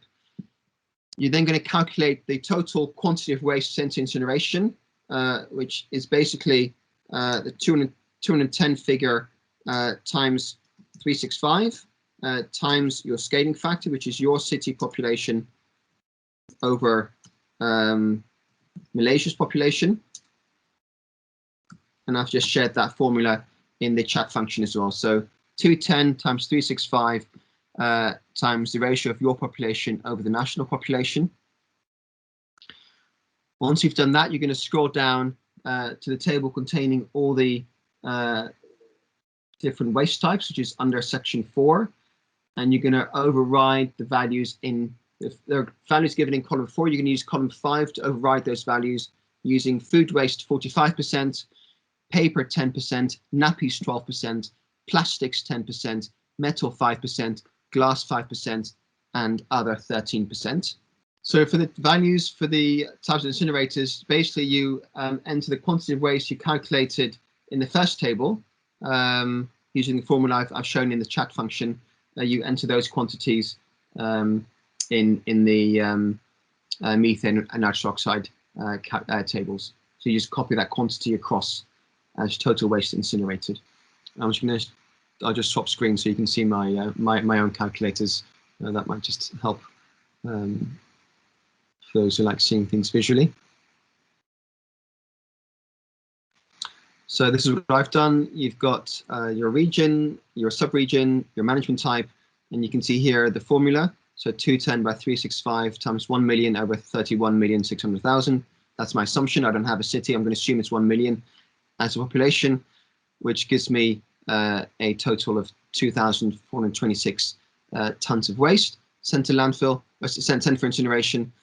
I'm then going to scroll down. I've then added the waste types here as given on the sheet and made sure they all add up to 100%. So this is your waste composition. I'm using the white cells to override the default gray cells. And then at the bottom, I've selected my technology and I've basically copied the quantity across into this table at the right for the technology specified. And likewise for nitrous oxide, I've done the same thing. I've copied that value of 2,426 tons across into both tables. And that then gives me my emissions back in the table at the top of 770 tons of CO2, again, for a population of 1 million. Okay, so hopefully you're able to follow that. We're now going to move on to the final sector, which is, of course, wastewater. These are your assumptions. So proxy region, Asia, Middle East, Latin America, proxy country for wastewater treatment, Indonesia, proxy country for protein consumption, Malaysia, garbage disposal. Again, we were assuming that there's no cutting of waste in the sink, so no garbage disposal. We're going to override the income groupings, and we're going to assume 80% high income, 20% low income, and 0 rural. It's a city, so we don't expect there too many rural people. So 80% high, 20% low.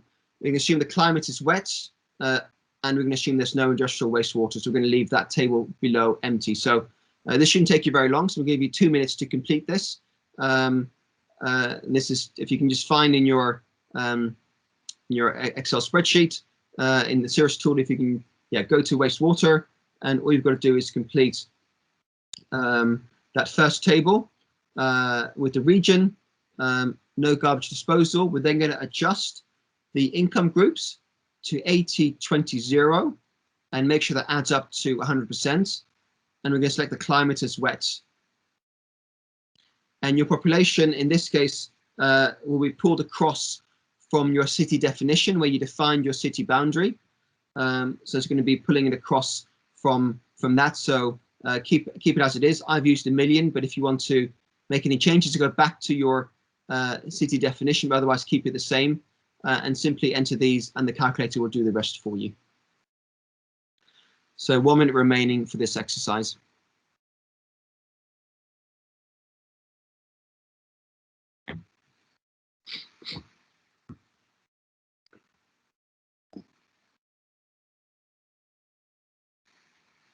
And again, any questions, please use the chat function or speak up.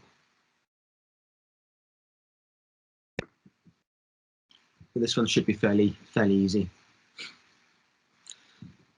And so what you're finding is that these calculators are very easy to use. They make a lot of assumptions, but they require very little data from you.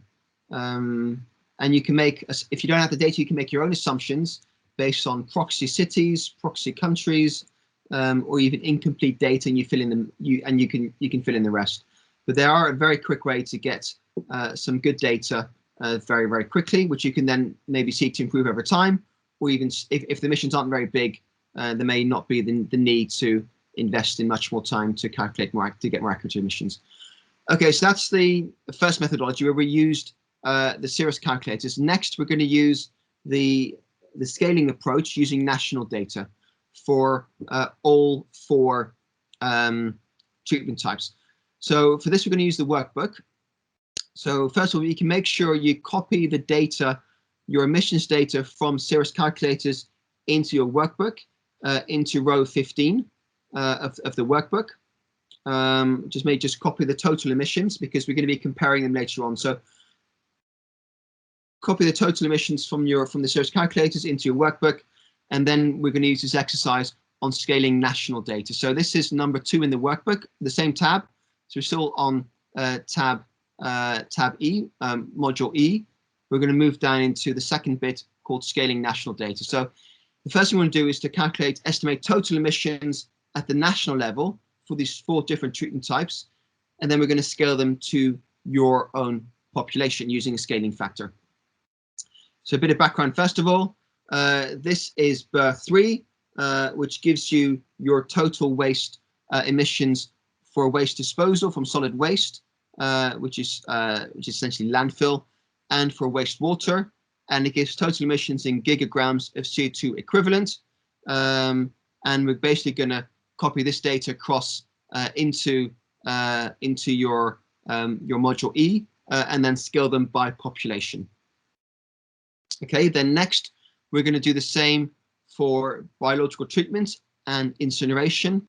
In this case, the data is given in terms of gigograms of methane and nitrous oxide, so we need to convert those. So you've got a calculation here at the bottom, which shows CO2 equivalent equals CO2 plus methane multiplied by 25 plus N2O multiplied by 298. Okay, so 2 calculations, and I'm going to put them in the chat function. For those which are reported in CO2e already, so for landfill and waste water, the calculation is simply CO2e multiplied by the scaling factor. And for incineration and biological treatment,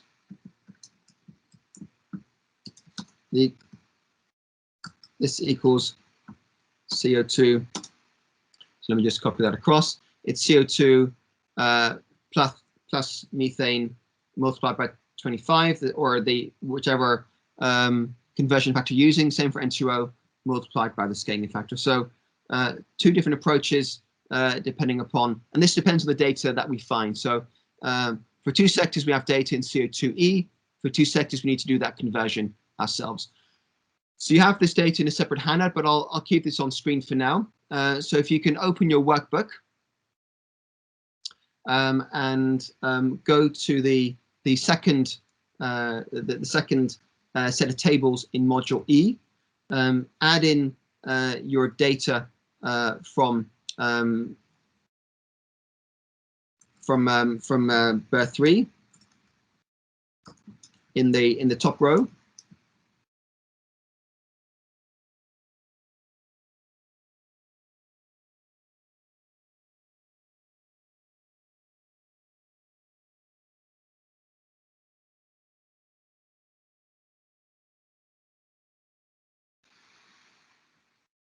And to convert a gigagram to a ton, we divide by 1,000.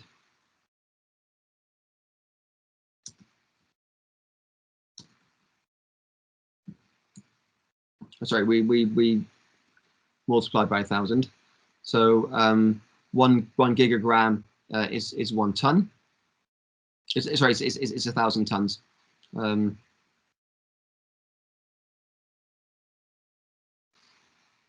Okay, so if you can just do the calculations for waste disposal and waste treatment, please.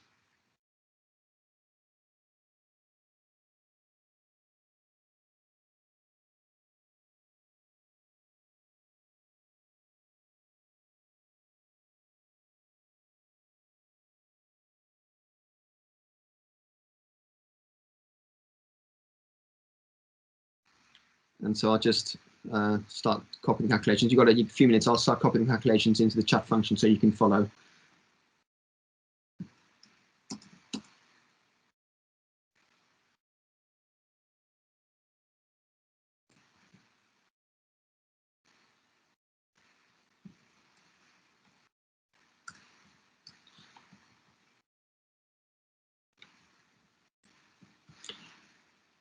So that's your activity data. Then you add in your population, Malaysia's population, your population, to find the scaling factor. And then for wastewater,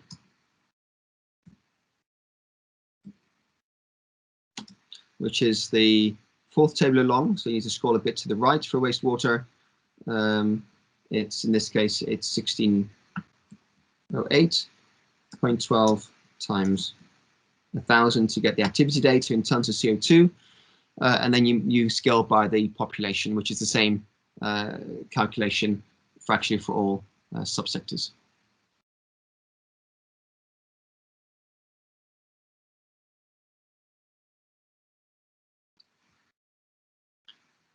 Okay, so I'm going to move on to the next ones now. And again, if you haven't finished these, you've got the data points in the chat function.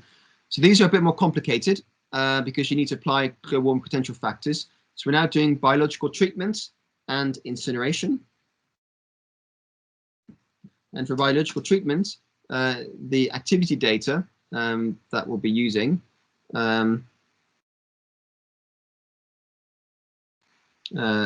we have here 0.01 is the only figure we can find. It's in gigograms, so we want to multiply that by 1,000 to convert it into tons, and then multiply it by the global warming potential factor. I'm going to use 25. You want to use a different one, that's fine, but that's your calculation for the total tons of CO2 across Malaysia from biological treatments. You then need to scale it according to the scaling factor. And then for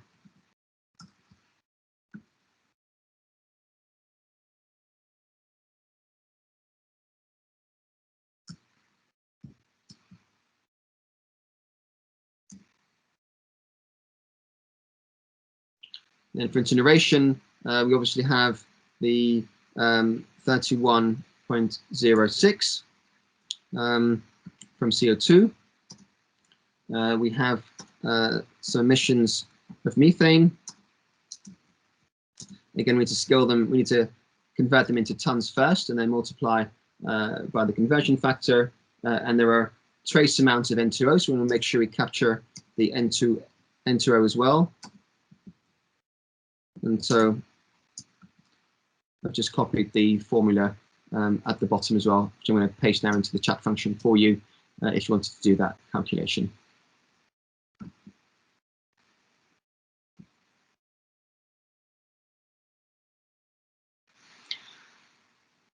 So you've got all the calculations for row 20, which is the activity data in the chat function now.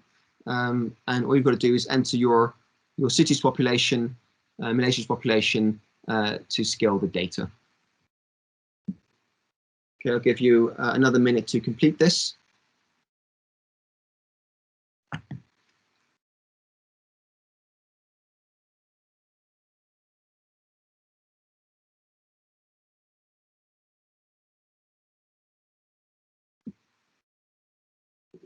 Again, any questions or comments, please use the chat function or just speak up.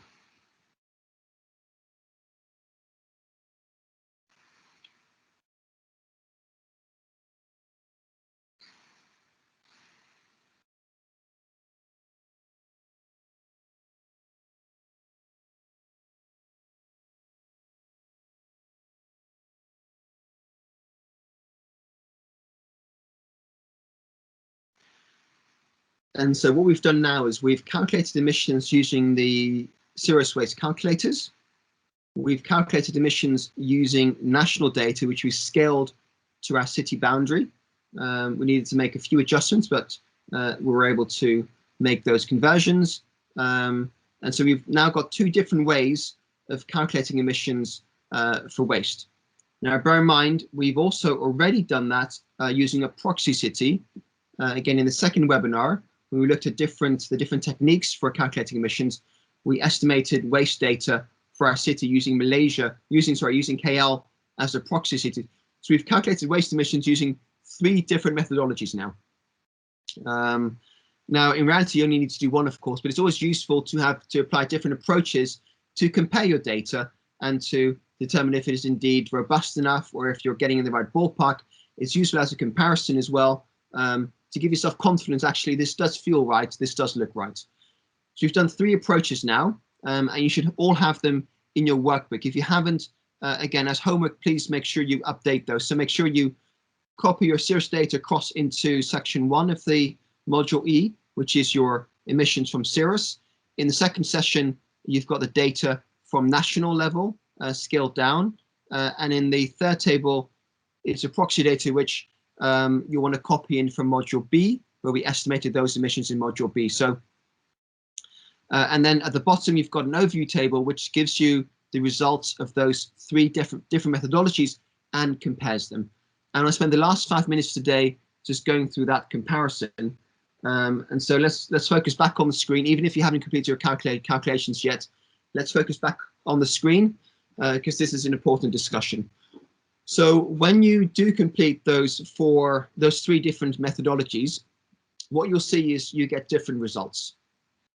So different methodologies and data sources give different results. That doesn't mean to say they're wrong. It just means they're different, and some may be more appropriate to your city than others, but they're different ways because we're making different assumptions, we're using different data sources, and they will all give different results. Now, the calculations I did, you can now see them here. This is using a population of roughly 1 million residents, and these are the rough results. They won't be exactly the same as when you did them. They depend upon the data I used, the assumptions I made, the global warming potential factors I used, but broadly, I've got the following results. Using the Cirrus calculator, I've got 200,000 tons of CO2 for landfill. Scaling national data, I've got 350, and using proxy data, I've got 320,000 tons. So they're different, but not too different.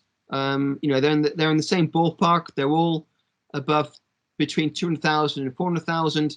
So that gives me confidence that all the calculators are saying roughly the same thing. But you know, the assumptions will have made a slight difference in terms of what the actual numbers are. And then it's for you to decide actually which of those do I think is the most relevant to my city boundary. And in this case, city and country and national proxy data seem very similar, probably because they're based upon the same data, probably because Malaysia used some because KL used some national data to estimate their emissions. They're pretty quite similar, but you see they're roughly in the same ballpark, but very different as well. We then move on to biological treatments. I got roughly 7 from the Cirrus calculators, 8 from scaling national data, and over 700 using the proxy city data approach. We'll come on to this in a second, but they're very different. So between the Cirrus calculator and national data, they're very similar, but the proxy data approach is very different. Moving on to incineration. The calculators gave me roughly 900, just under. National data gave me roughly 900, just over, so very similar. But proxy data was quite a bit above incineration. Not too much, but roughly same ballpark, but still quite a bit above. Wastewater, I got 80,000 tons from Cirrus, 50,000 from national data, and 112,000 tons using proxy data. So the first lesson to take here is every methodology will give you different data. It doesn't mean they're wrong. It just means they've used different assumptions, different emission factors, different technologies. They will always give you different results. The encouraging thing here is that most are in the right ballpark. They're similar enough to feel like, okay, they're roughly right. If I'm going to take one data point, I'm not going to be totally wrong. The one big difference here is the biological treatment for KL using the proxy city data approach. And why do you think that might be so different? So just opening the floor up, if there are any suggestions why that might be different, it'd be great to hear your thoughts on that.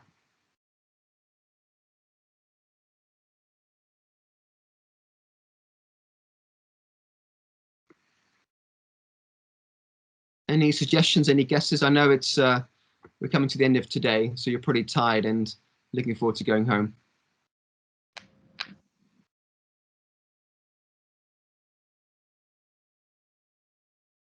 I'm surprised on the Michael, the biological treatment. Yeah, it's a big difference. We've got a suggestion here from Nasha. Maybe all the emissions occur in KL, and it might be the case that KL is indeed, they've used local data and they've actually concluded they're more advanced than the country as a whole in doing biological treatment of their waste, and therefore whereas everything else is based on broad national or international figures. For biological treatment, they've used local data, and actually they've concluded as a city we're far ahead of other cities, and we do a lot of biological treatments.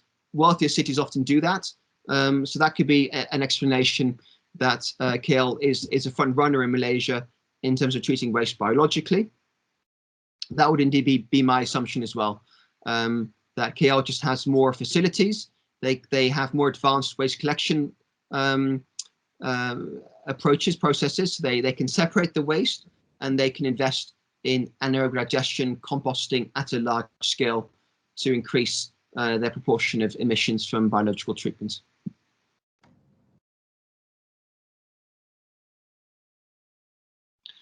But the key thing to take away from this is, broadly, the different approaches will are likely to give you roughly the same figure in the same ballpark. And we're talking, it's not 1 versus 100,000 or, 1,000 versus 1 million. It's, they're in the same ballpark, which is encouraging. But just remind, different methodologies will give you different data. So think very carefully before you apply methodology, because it will impact upon your results. Okay, so the next step for you would then be, once you've calculated this, is to decide, well, actually, how much of this treatment takes place inside my city and how much of it takes place outside my city. So then to break it down by scope, we're not going to do that today. That's for you to do separately. You should understand how much of this treatment takes place within your city and how much of it takes place outside your city boundary. Okay, so we're coming to the end of today. So as homework, if you can please update your workbook with the results from CIRRUS, from the national calculations, and then make sure you have that comparison table complete. Share that with Deep so he can share it with me and I can give you feedback. I'll also share with Deep feedback on the first 2 sessions to give you some pointers and some feedback. In addition to finishing those calculations, if you can also make sure you update table 3 which is the GPC summary table, as well as your action plan. So the summary table and the action plan, that would be great. So there's a quick question I didn't respond to. I think someone has responded I think Deep, you just responded on my behalf. So the reason for assuming the rationale behind the income is that income, I think as Deep has mentioned, indicates protein consumption, which is higher in cities because there tends to be greater wealth in cities. So I've made the assumption that the cities are wealthier than the country as a whole. They have residents with higher incomes, and therefore I've made the assumption of 80-20. That's my assumption. I don't live in Malaysia. You can change those assumptions for your own city, and you probably get different results. So do play around with those calculators if you can. Change the assumptions, change the technologies, and you'll see that the results start to differ as well. But my thinking was cities are wealthier than the countryside, and particularly cities around, in Malaysia tend to be wealthier and have a sort of higher income groupings than other cities, for example. But that's my assumption. Your assumption will be more informed and better than mine. So please do change those assumptions in your own calculations if you would like to. But the assumption here is that income is different in cities than in the country as a whole. And the reason it impacts upon emissions is because income determines your diet, and diet determines emissions from wastewater. Okay, so that's everything for today. We went through the waste sector fairly quickly, and next Wednesday, or this Wednesday, we're going to focus on IPPU and AFOLU as the next module. But I'll pause here for any questions, and if there aren't any questions, I'll let Deep sort of close the session out.